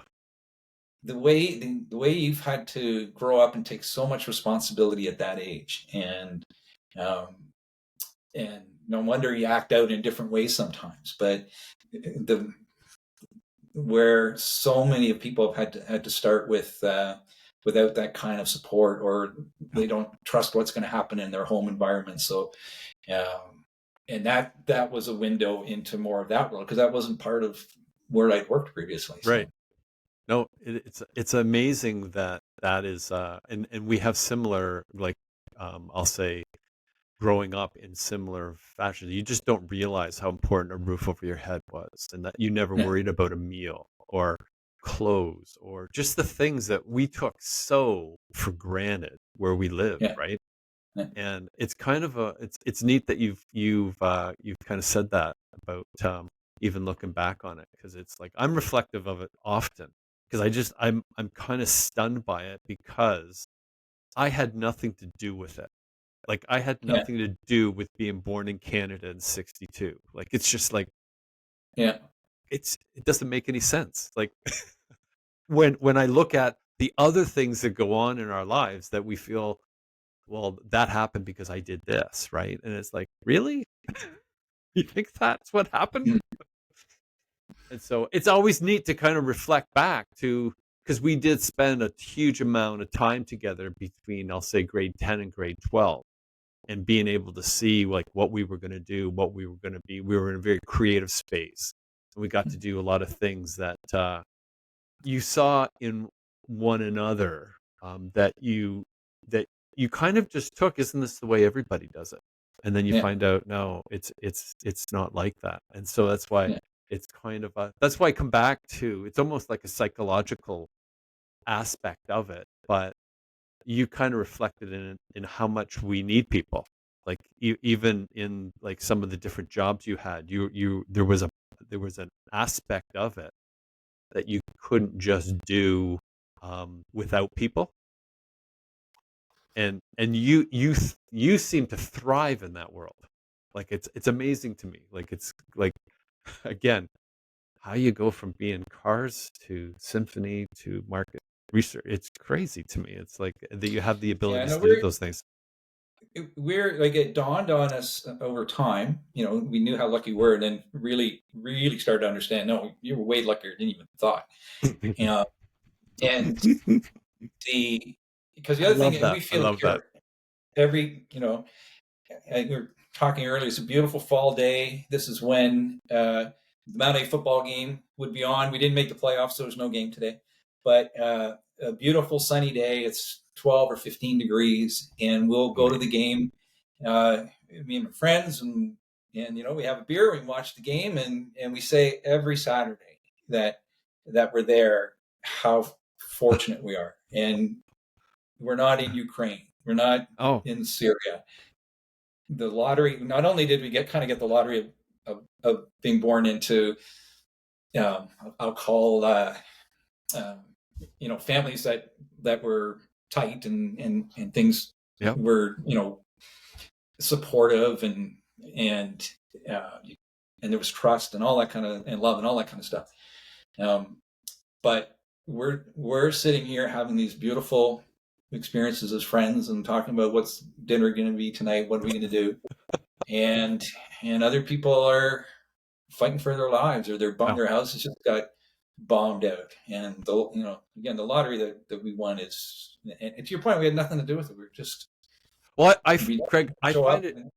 I find it such a profound point today, and people will often say you're sounding like a broken record. But I was going to say, like, I just don't think we have any. Like, it just doesn't. It's like we're in such a transactional world, if you know what I mean. Like, if I do this, I get that. If I give you this, I get that.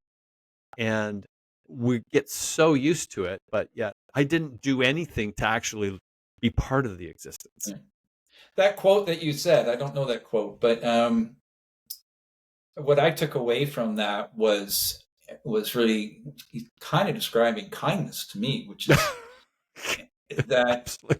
Um, and so when part of that feeling of, okay, we're here, and we worked hard, et cetera, but we got dealt a winning hand, and off we went. And I find it hard sometimes talking to other people who don't realize that, Oh yeah. and they kind of think everybody got the same start. We all had the Mm-mm. same opportunities, and it's like, no, we didn't. And that person over there, um, to get to where they've gone, and maybe they've had to have a different attitude or something. Um, that's a huge accomplishment from where they came from, and and obviously kindness is under threat in certain parts of our society right now. Yeah. That quote that you said, that's what I took away from that. It's just the importance of kindness, right? And if that's a really, um, if you want to decide how you feel about things or what you want to do about things, you kind of start there. The decisions are pretty easy, right? Well, I think part of the reason why it resonates so much with me is because so much of my life it was like being taught that that's not how you do it. Like, you don't go to lunch with just a person to talk to them. You go to lunch because you're doing a deal, or they can get you here, or they can connect you with this person. And it was like it was taught, like that's what was kind of taught to us. And it's like, especially the corporate kind of world, right? Every minute matters, and you're trying to make it all the time. And then relearning and hearing like what that says, and it's just like, oh, it's a lesson to me, right? In many ways, of just saying like, okay, is that like, and where it really became aware, because you've moved around a lot too. When we moved out here during the pandemic, of course, we're forced to be inside anyway. But I was finding that I needed people. Um, and I kind of knew that, but I didn't realize to it. And so I would start to invite people out for coffee, and for no other reason, just to like talk, like to have a Hmm. conversation, like what's this all about? Like why is that? What's your experience has been? And this is why this is such a cool, I'll say, conversation today. Is we knew each other, like, dare I say, 50 years ago? No, not that long ago. 45 anyway.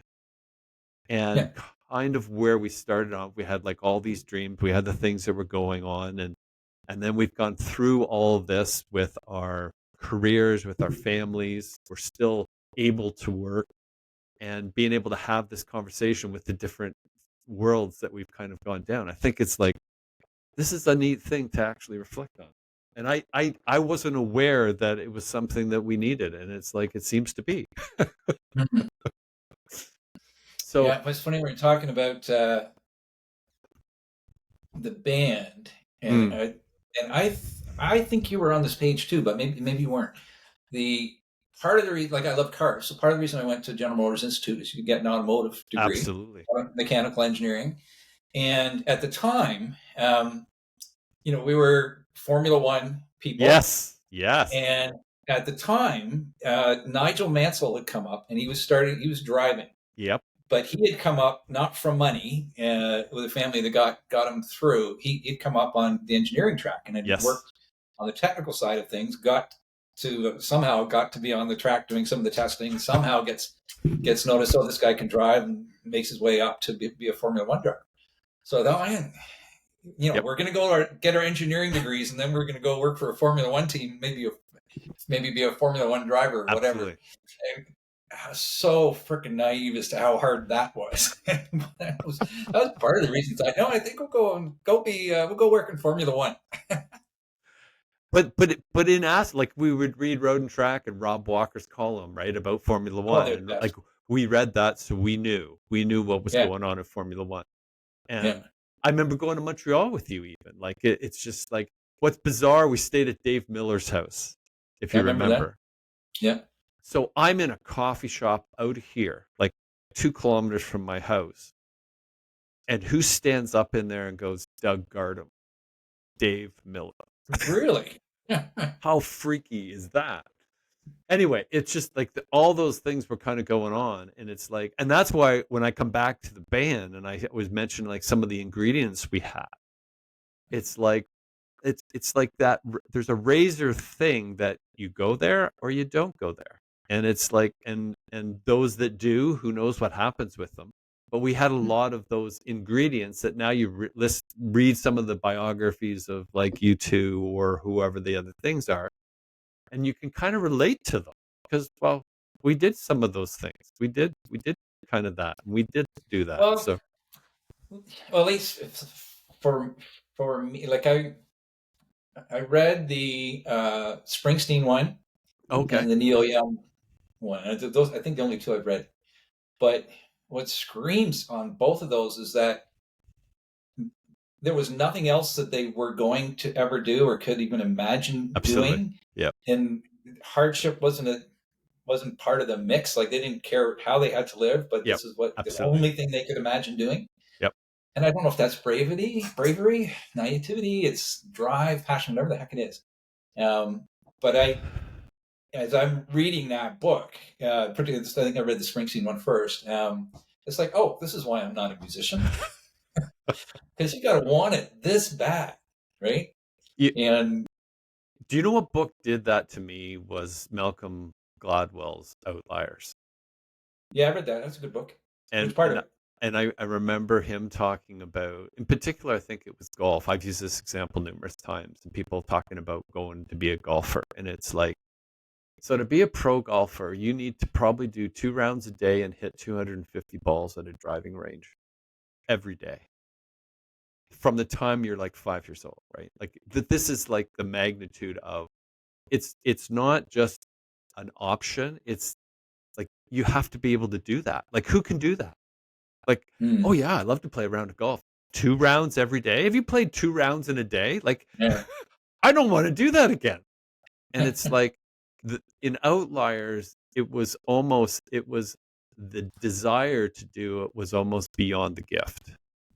And that was Yeah. kind of where, like, to your point, like, I don't know that I was there with in the music world. And then now when I'm starting to meet and experience performances by some of these astounding, I'll call them classical performers.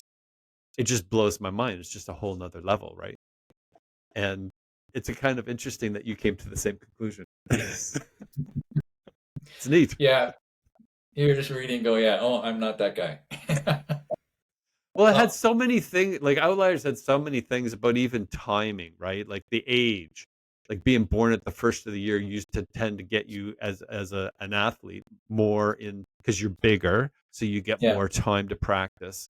And even like with like the Gates world, right? He was in a place where he could get tons of free computer time that nobody else could get, right? Like, and it fits with what you want to do, whether that's the only thing you want to do or not. And that's really not the point. And I just thought, that's kind of cool how those things kind of take place.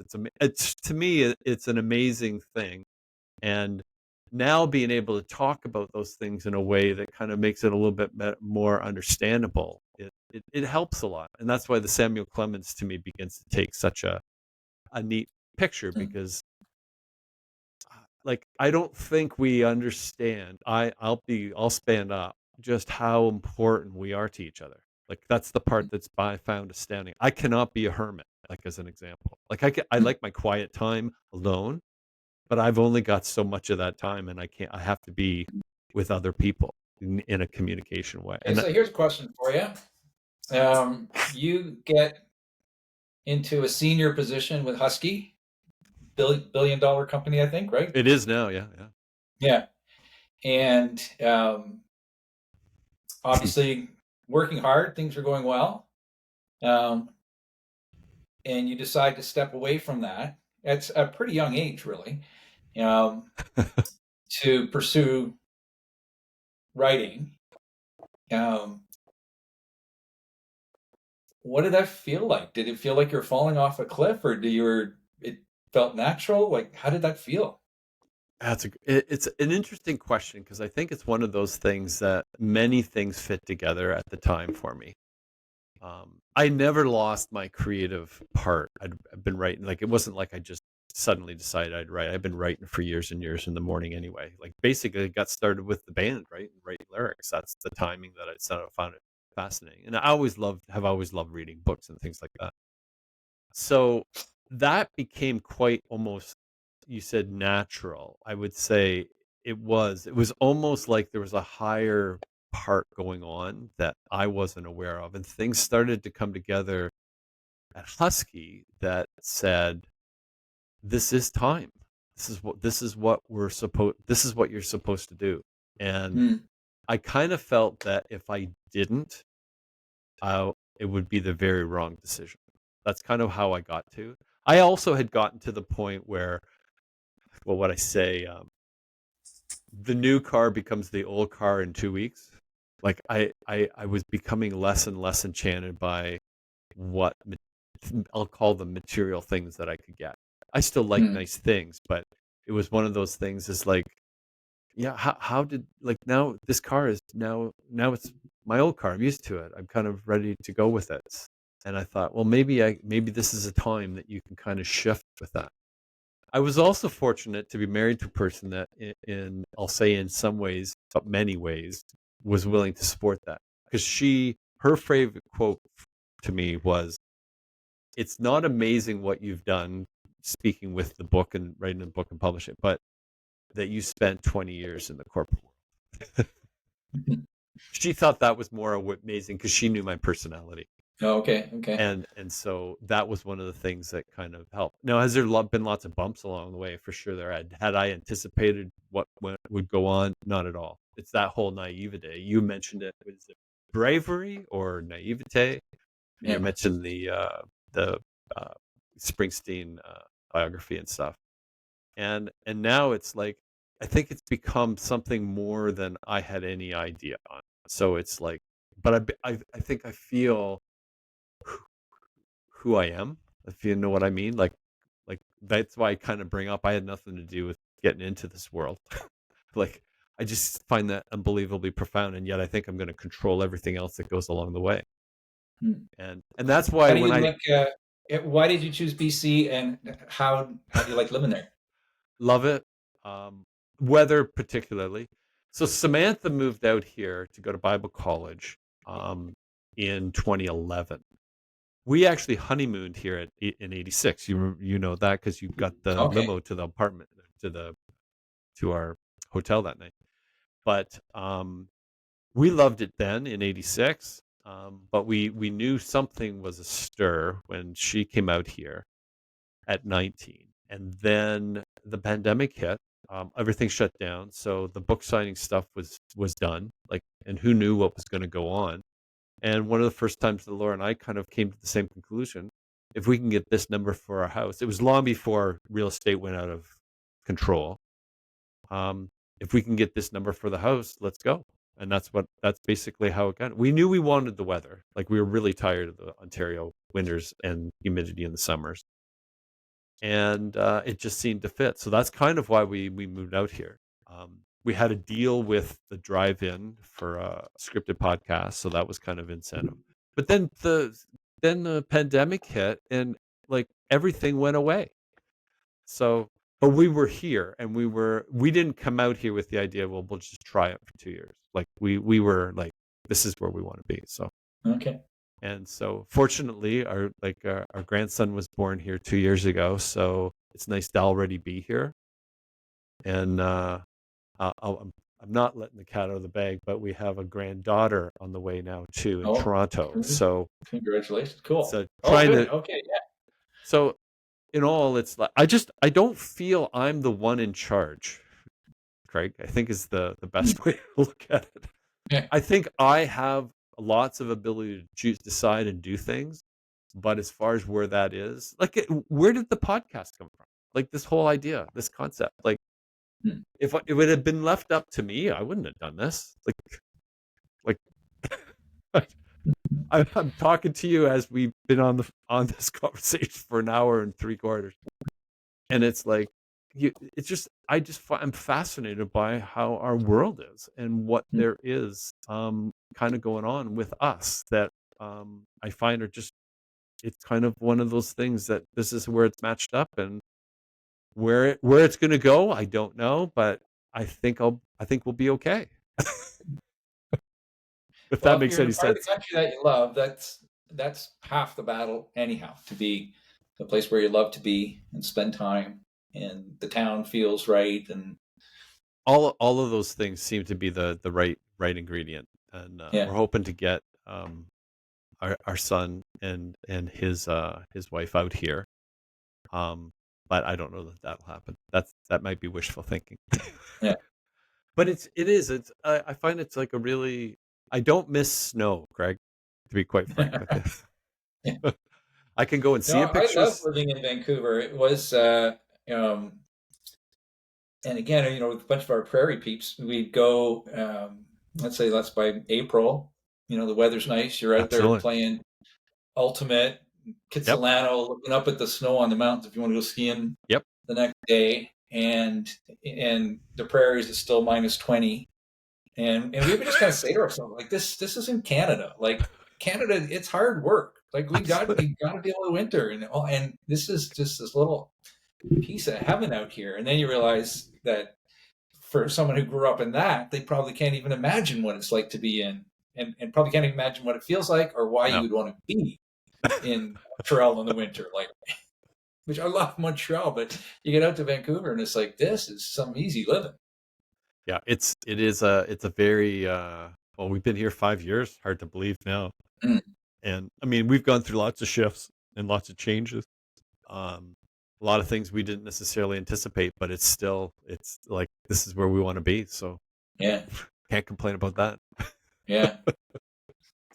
No, it's a beautiful part of the country. I mean, I've been out west in far too long, um, and our customers. We have a lot of customers in the states, Right. and so I get to the west coast of the states, but we don't have anyone in the Vancouver area. So No, we've got I was gonna say hopefully we'll get to see you in person one of these days. But it is one of those things that is like even when I was at Husky, we had few customers in Canada, right? Everything was outside of Canada, so we never. You didn't get booked to come to Seattle during one of the Jays games. no, and we don't have Seattle. We have customers down around. I'll fly in and out of Seattle sometimes, but we have customers kind of down in the Portland area and Okay. Columbia River Valley because we're basically food packaging. So um, the that's kind of where our customers are. But those are beautiful places to go. So No, it's all around us. I mean, one of the reasons Laura really wanted to come out was to hike. I would call her an extreme hiker. Like she just loves to hike. But she's also went back, took her master's in counseling, so she's counseling here all the time. Like yeah, it's one of those things that seems Now, having moved from Ontario 5 years ago, it's a much more acceptable, and that might be part of my mindset shift too. It's much more an acceptable course that people take counseling, like because kind of where in growing up and where Ontario where we were, it's like you're going to counseling. Is everything okay? Well, no, Yeah. actually, it's not okay. That's why I'm going to counseling. Yeah. And if you haven't No, clued in, I'm a huge fan of therapy. Like I needed it when the marriage broke up, and and the person that I was guiding me through it, um, and like these three wonderful coaches, um, she started with grief.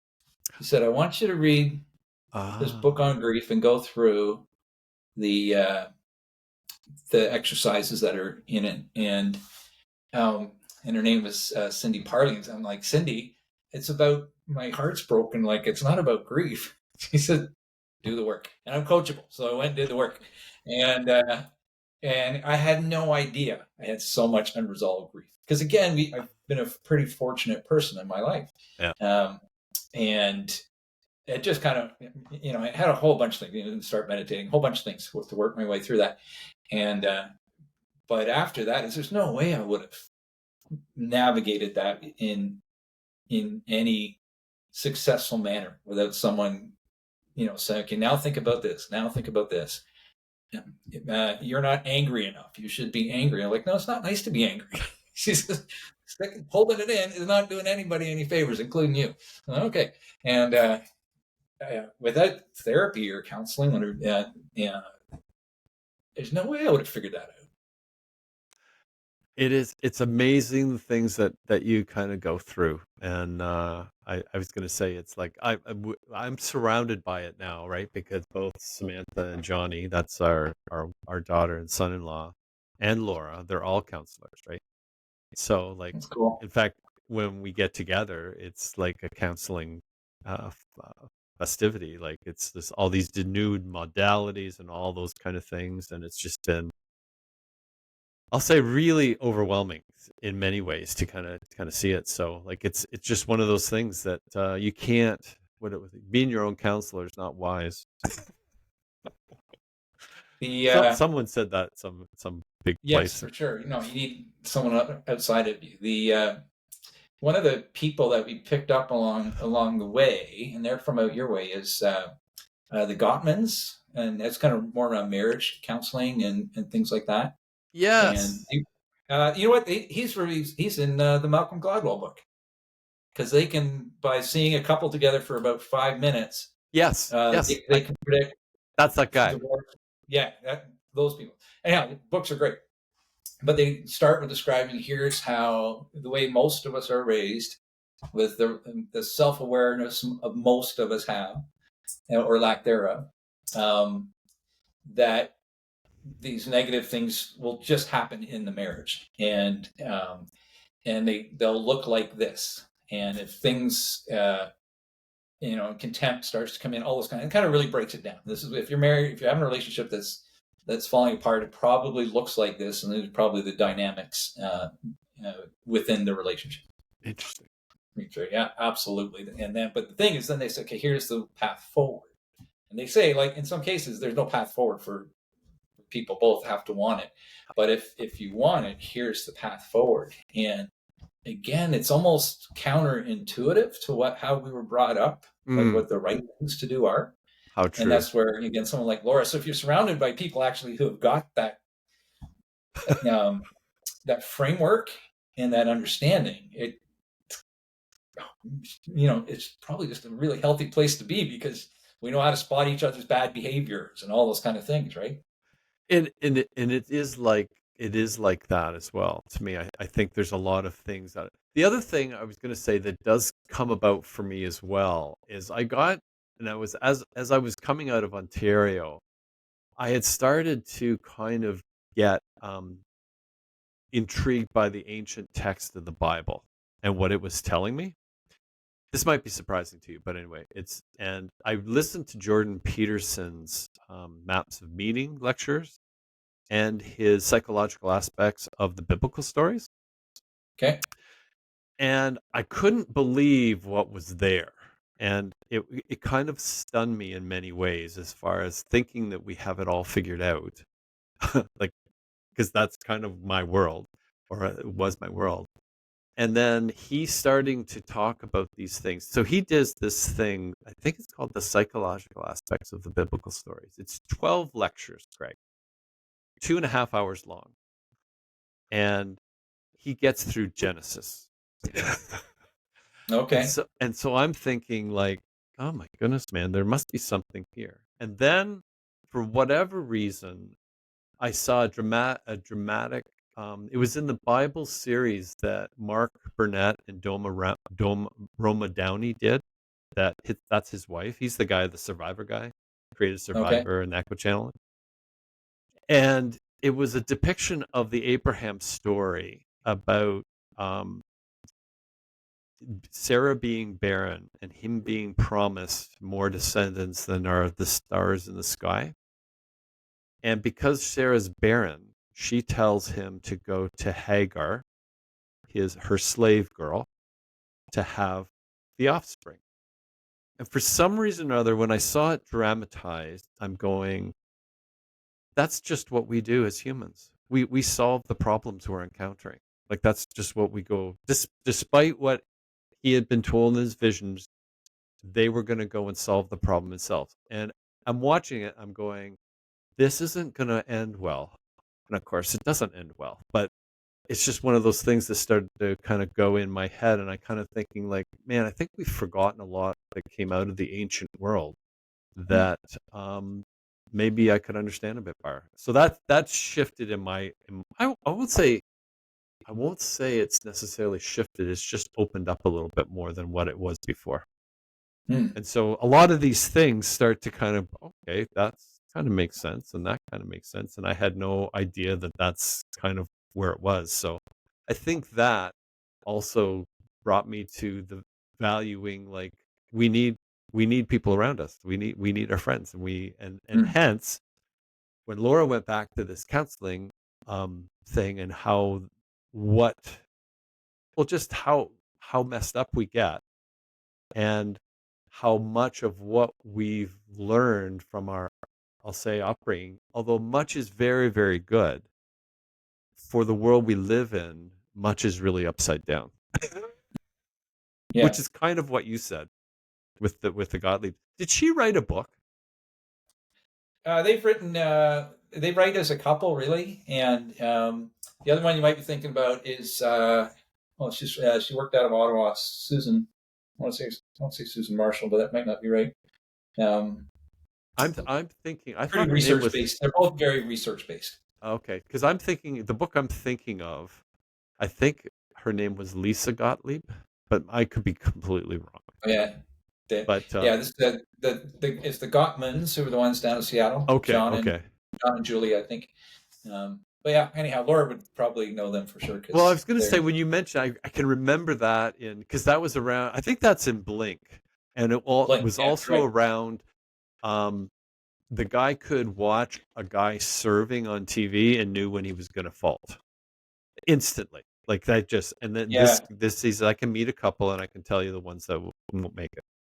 And yeah. he said it was like in I don't know whether he said seconds, but in a very very short period of time. And I decided I didn't really want to go see him at that point in time because I didn't want to be Well, told I in think they need 2 minutes. 5 minutes. They can 5 minutes. I think they've got 90% accuracy or And something I crazy. said I I read a don't. couple of their books now. They just released another one Oh really? about Okay. a year and a half ago or something like that, which was kind of I would say it was a distillation of the earlier work. Where someone Okay. writes a book about this, a book about that, a book about this, a book about that, and then they write a book that touches on all four things. And Okay. and this Okay. last piece was a little bit like that with and less referring to all the research, more just here's the outcome and what they Interesting. would suggest. But yeah, no, the counseling world, it was wild to start to be to spend time talking to someone like that, and you realize because I also thought I was really happy um, in the latter part of the marriage, and I wasn't. I was keeping it all in, Oh, okay. um, and to have had good counsel way earlier on before things go so far, right? Mm, You can course correct, early on. Um, so going to counseling when you're not actually in a lot of trouble makes a lot of sense. But I found it to be, interesting. yeah, just again, there's no way I would have made up a different framework to look at things. You needed that person outside, Yeah. and and for a lot of it's pretty darn predictable too. Like, if if you're feeling that, it's probably because of this, and the way to get out of it is probably that, and not this other thing that you think it might be. And um, yeah, it's just I knew nothing about that world. So Laura must find it very rewarding. I Craig, it's one of those things that I think when you find your gift, and I don't think it seems to matter what age you are, when you find that gift, it just coincides. Like she did so well at school. And she's always been a great writer and a great presenter, right? Like she's a very good public speaker. Hmm. And they things that just all seem to fit together that and she can the thing that I find so fascinating, and this you'll probably know from counseling, is she can counsel you and know what modality she's in. She's not just talking to you. And I find that crazy incredible. I Like don't know it's what one that means. so What that whether she's using family systems or like the various modalities that they are, she knows the shall we say the um, the the tools that are part of that system. And when she's using them, she's not just having a conversation, so to speak. And I find it kind of like really kind of neat that she knows that she's in this modality, this system that she's helping someone with, and the questions that she's having in a conversation with them, and that she can switch. And I find that kind of interesting rather than just be a conversation. And maybe everybody does that, but I don't see that some of the other counselors that I've talked to. okay? Like it's just I find it really, and she's always been like that. Like it's kind of her investigative journalist gene, I Okay. think. But it is kind of neat seeing how that just shifts. And like I said, it's not just having a conversation, so to speak. But she's definitely that's her very much her wheelhouse, and it's like Hmm. just so neat that it's like come together the way it has for her in not in I'll say in somewhat unexpected ways. Like she didn't anticipate to do this, right? Oh, okay. So it wasn't something that was a long-term plan. It was just like this will be an income, and I can do this online. Yorkville Oh, was really? online, so she could tap into it. It worked very well for her because she doesn't have to get up and go to classes every day, so to speak. Hmm. So it was really kind of good. So it was just really excellent to see that growth come out of her and be part of it. Because that's not really my wheelhouse at all, even though I spend a lot of the time talking during the day, it seems. Yeah.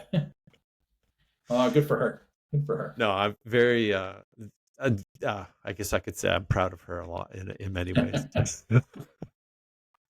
So and this is why this timing is so interesting to me because I kind of started today talking to you that um, the actor is being done in audio format by the publisher, and they're doing it with AI, right? So they're doing it from my voice tape, and then they match it up. It's not new, but it's pretty cool. But the idea of it is a bit surreal when you haven't like I don't read my own book, right? So you're going back listening to this to make sure because I don't want to like a paragraph missed, right? Or Okay. like things that I'm noticing that it doesn't do so well as it pronounces names like Mila. It will pronounce it Mila and Mila.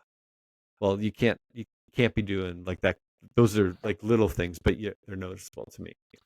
So, but going through the story and then, wow, it's matching up with the timing and talking to you today. It was like, okay, Mm. this is really pretty weird.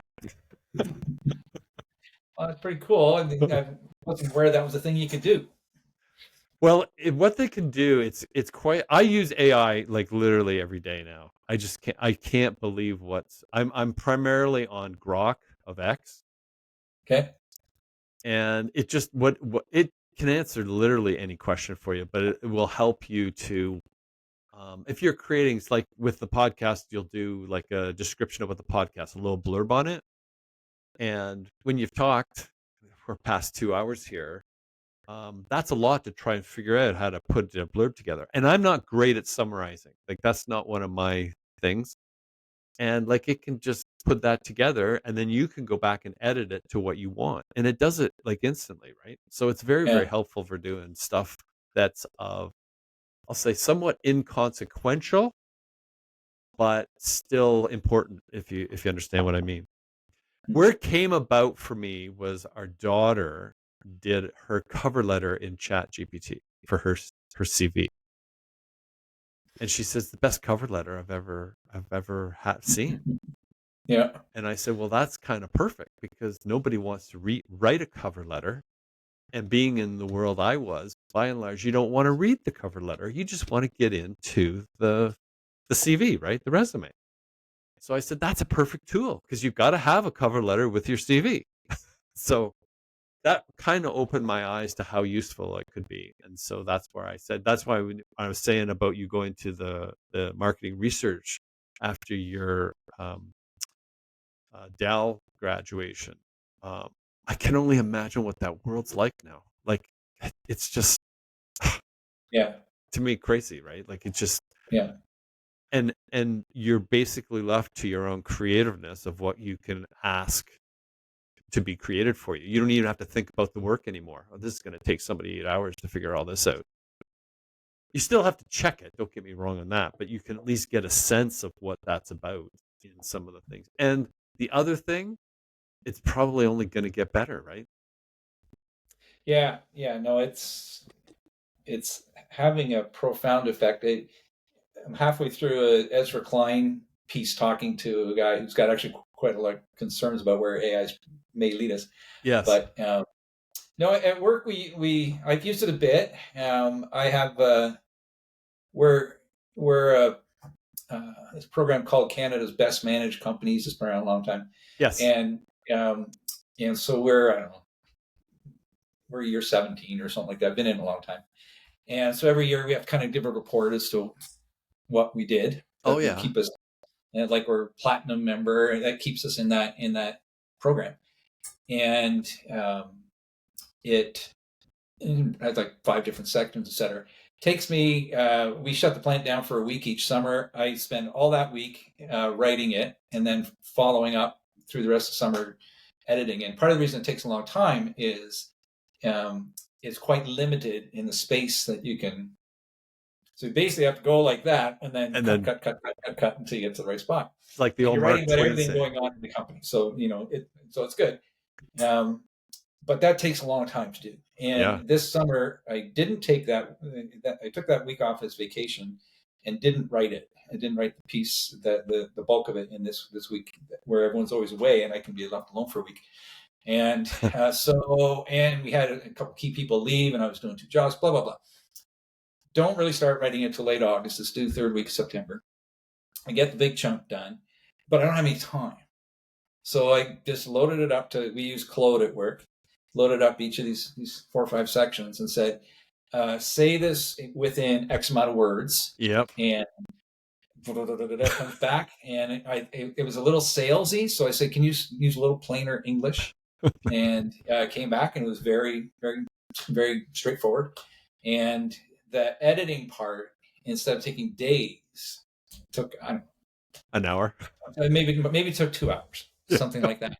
Now the end result, it wasn't me, and it's funny because the owner of the company reads it before we put it in, and you could tell it wasn't my writing, but it's just a business submission, like it's not a love letter, right? It's Absolutely. and so it I don't know. I don't know what it saved. 3 or 4 days probably It, of it's constant crazy. editing. Oh yeah, Yeah. it's So we do use it more and more at work. We're playing with it. We've kind of challenged our managers to be creative about where we can use it. Um, and some have gone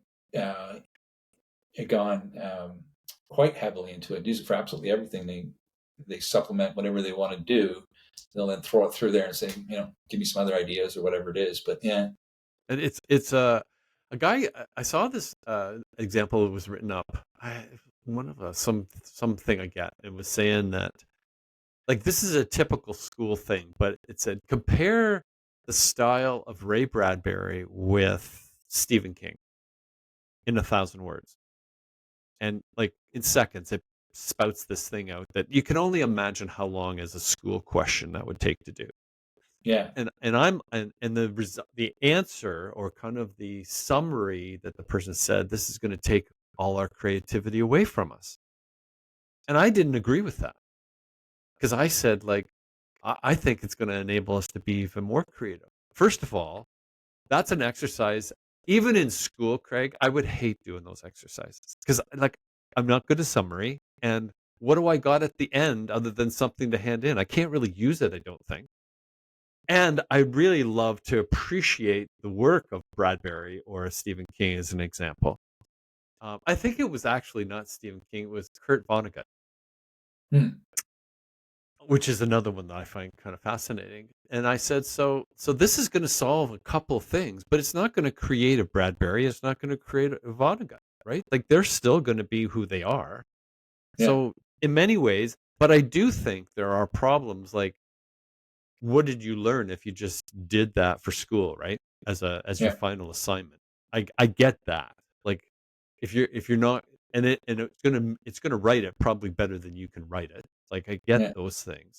So I yeah. think school's probably gonna have to be re-looked at as far as how do we do it. I'm glad I don't have to deal with it, and Oh my because goodness, man. as a student or a teacher as to what the right path is, Mm, I'm one of the like the way I learn is I've got to kind of grind it, and then it's in my yep. bones. And I think back in engineering school, we were like pre PCs and all that kind of stuff, and so all those hard problems, and or Blake mentioned um, Al Trothan too in Oh yeah.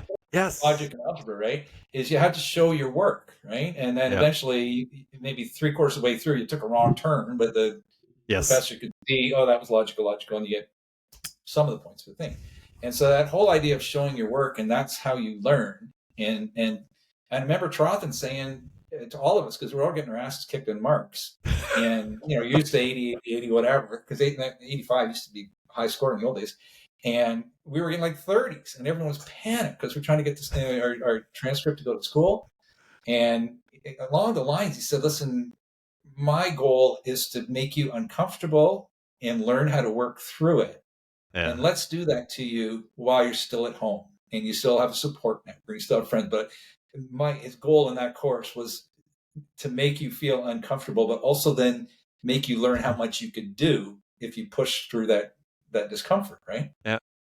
What a great lesson, eh? to, And you to know do it. But what?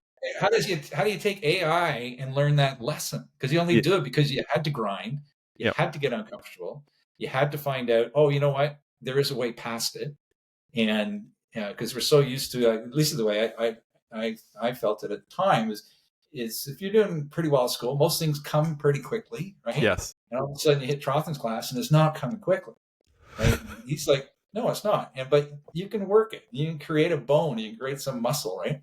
And It's and very I interesting. drop an AI thing into that. It's like I don't know how you get that bone, how you get that muscle to and that grinding. If the answer is always just there, now maybe it's just a whole different approach to the world, and we'll see how we're going to use it. Um, Much more efficient, obviously, in a lot of ways. But I don't know how I become as good a learner with that, and I'm really glad I don't have to deal with that as Well, a student.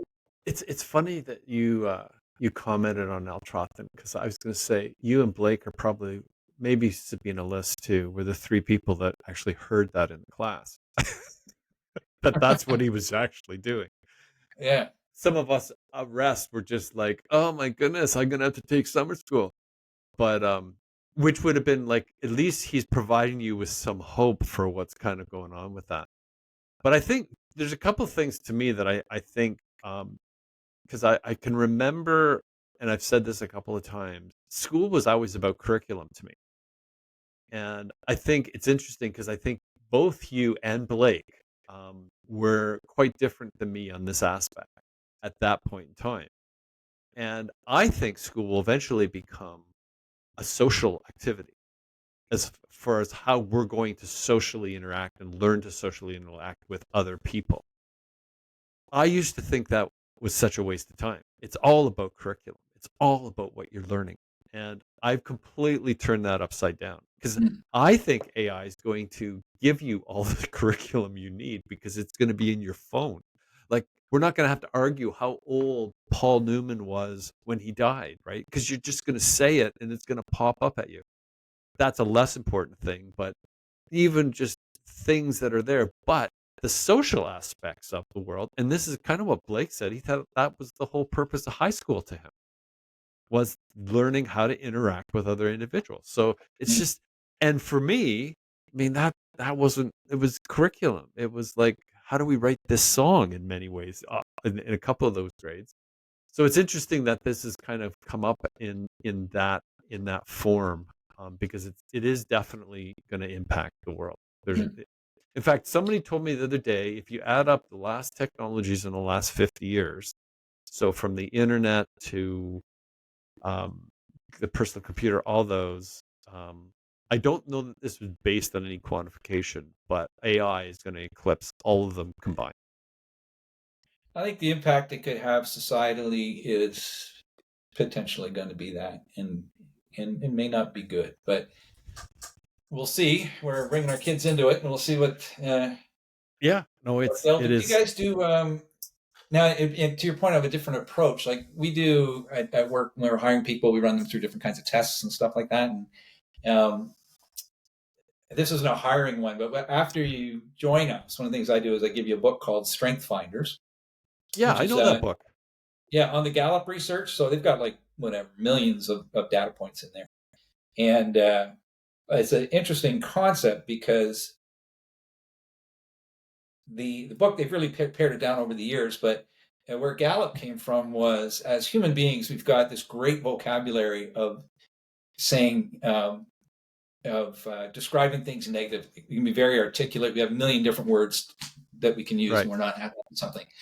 And they said, well, we're really actually quite not great at is talking positively about ourselves or other people. And we've got a very narrow language. Like he's a good guy. He's solid. Like we've got this. We're really inarticulate. And so what Gallup did is they went. I think there's 34 different strengths. They really and they they bump them into strategic, I think execution, relationship building, and influencing, something like that.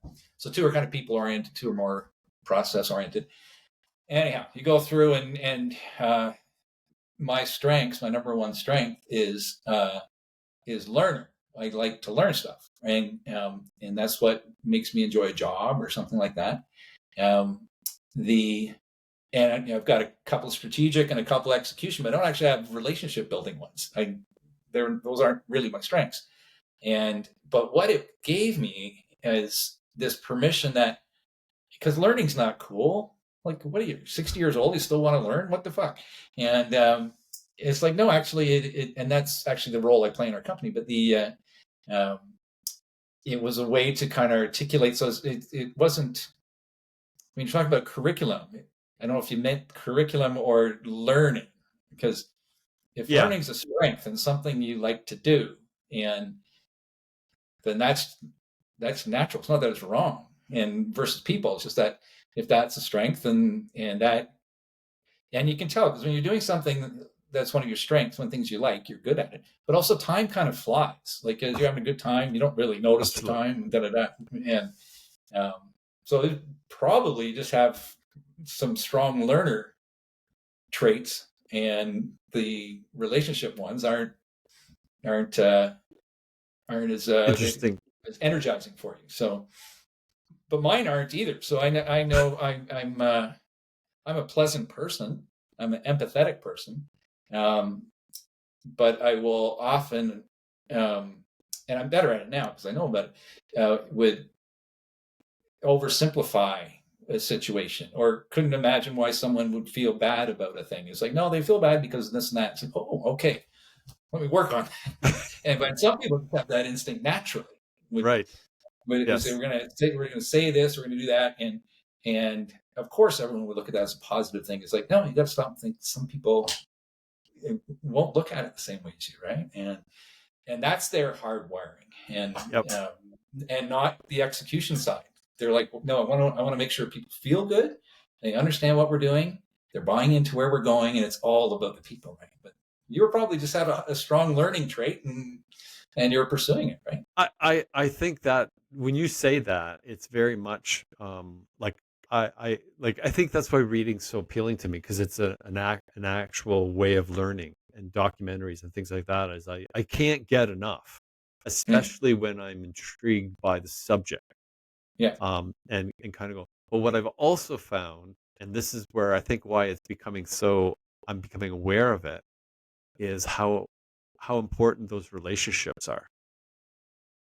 And I don't think I was always aware of that. Like, I Mm. think one on one, I've been aware of it, but more so with other people. So it's interesting you connected learning with curriculum, because I don't know if that's another. true or not, but that could be. Well, I when I say curriculum, I'm always thinking of like subjects of Yeah. of interest. And I think learning can encompass both the curriculum and the social part of it, because I think you're learning some of those things, and that's why, like, I kind of like, to your point, like, that's not how everybody sees it. Well, what do you mean? Yeah. And like, it is important to feel in a way good, but you can't feel good all the time as an thing. But you can do things to make it more acceptable than just to be outright in a conflict, right? Mm. And and I do find that some people thrive in the conflict world. Like, that's not my wheelhouse at all. Like, Yeah. I'm not there. I don't like seeing wrongs. I'll stand up for wrongs or things that I think are wrong. But as far as how that all fits together, to me, is really interesting. Craig, I'm looking at this today. You've taken a chunk of your afternoon, but and it's been great. Might have to do something else again. But is there anything you want to wrap up with what we've kind of gone through today, and things that you've talked about, and what what someone else might be able to like learn from or understand or gain? Because there's a ton of stuff that you said today that I think would be very interesting to many people. Um, and just the concept, two things that ring a bell: advertising classic music on a country station, Mm. or being super involved with cars and yet still being courageous or naive. You said enough to go and say, no, I think I can do this with the Nova Scotia Symphony too. Because Mm. many people would just never, I think, would not even have the kind of wherewithal to do that. But it's like, well, a lot of those things maybe are transferable and we can make them work.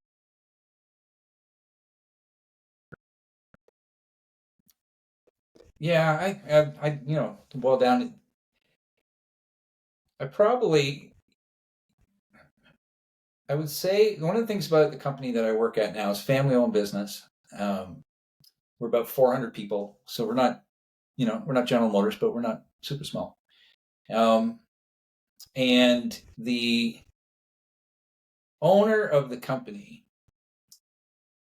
when I came on board, and when other people come on board, and it's kind of like the Japanese guy, so from a different starting place. It's all about bringing an idea, doing something, trying something, trying to improve something. But he gives all of us the permission to fail.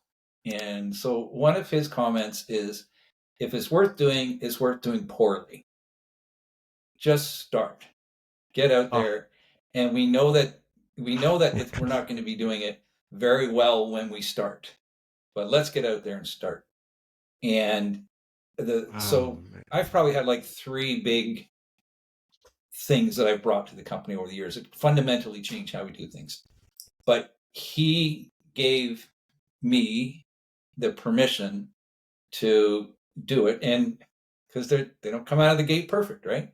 Mhm. And when we hire people and bring them on board, and they'll be from an environment where they might have been, and where I would have been too, is they were more fearful because you shouldn't make a mistake. How do you get a promotion if you make a mistake, right? Absolutely. Yep. That's how we were brought up, and so we have to work with them right off the snap to say, uh, we use that, if it's worth doing, it's worth doing poorly, and give them that permission. We're going to try stuff, and we know that we're going to learn. We're going to change and get better.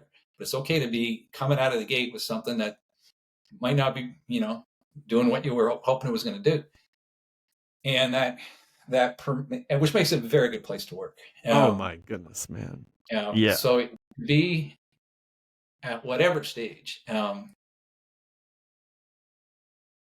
to give yourself the permission to go and do that and not be perfect, and then hopefully that you're working with someone who gives you that permission.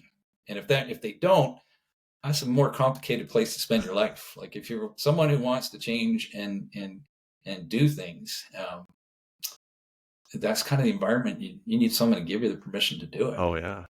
Yeah. I don't. Well, That's the learning I've got, and it's okay to start and not be great, because I think a lot of my career I would have thought, oh, it's got to be perfect, and that just makes you hesitate, or not take a biggest leap, or maybe not get as many people involved, whatever, right? So that is a great way to end this episode. I just I marvel at that. I just mhm. because that start part is so hard, right? For many. Like it's just Yeah, and to be given that permission by those that are leading the company, man, oh mm, man, it's just you can almost feel the weight coming off your shoulders to like yeah. very cool. Craig, I can't thank you enough for this. This has been I appreciate it, Doug. It was very nice to catch up, because very always just wonderful. like It's just I was going to say we may want to do this again. With that, I was going to say I thank you for listening today. I hope you heard the last 2 minutes of what Craig had to say today, because man, oh man, I think that will be helpful to so many people. Anyway, with that, I hope you'll tune into my YouTube channel. I hope you'll subscribe to Better Than Not, so I can continue to bring you some of these kind of really neat discussions that I have with people that I've come across. Anyway, Craig, thanks again. Been great. I much appreciate it. Bye for now. Nice to see you, Doug.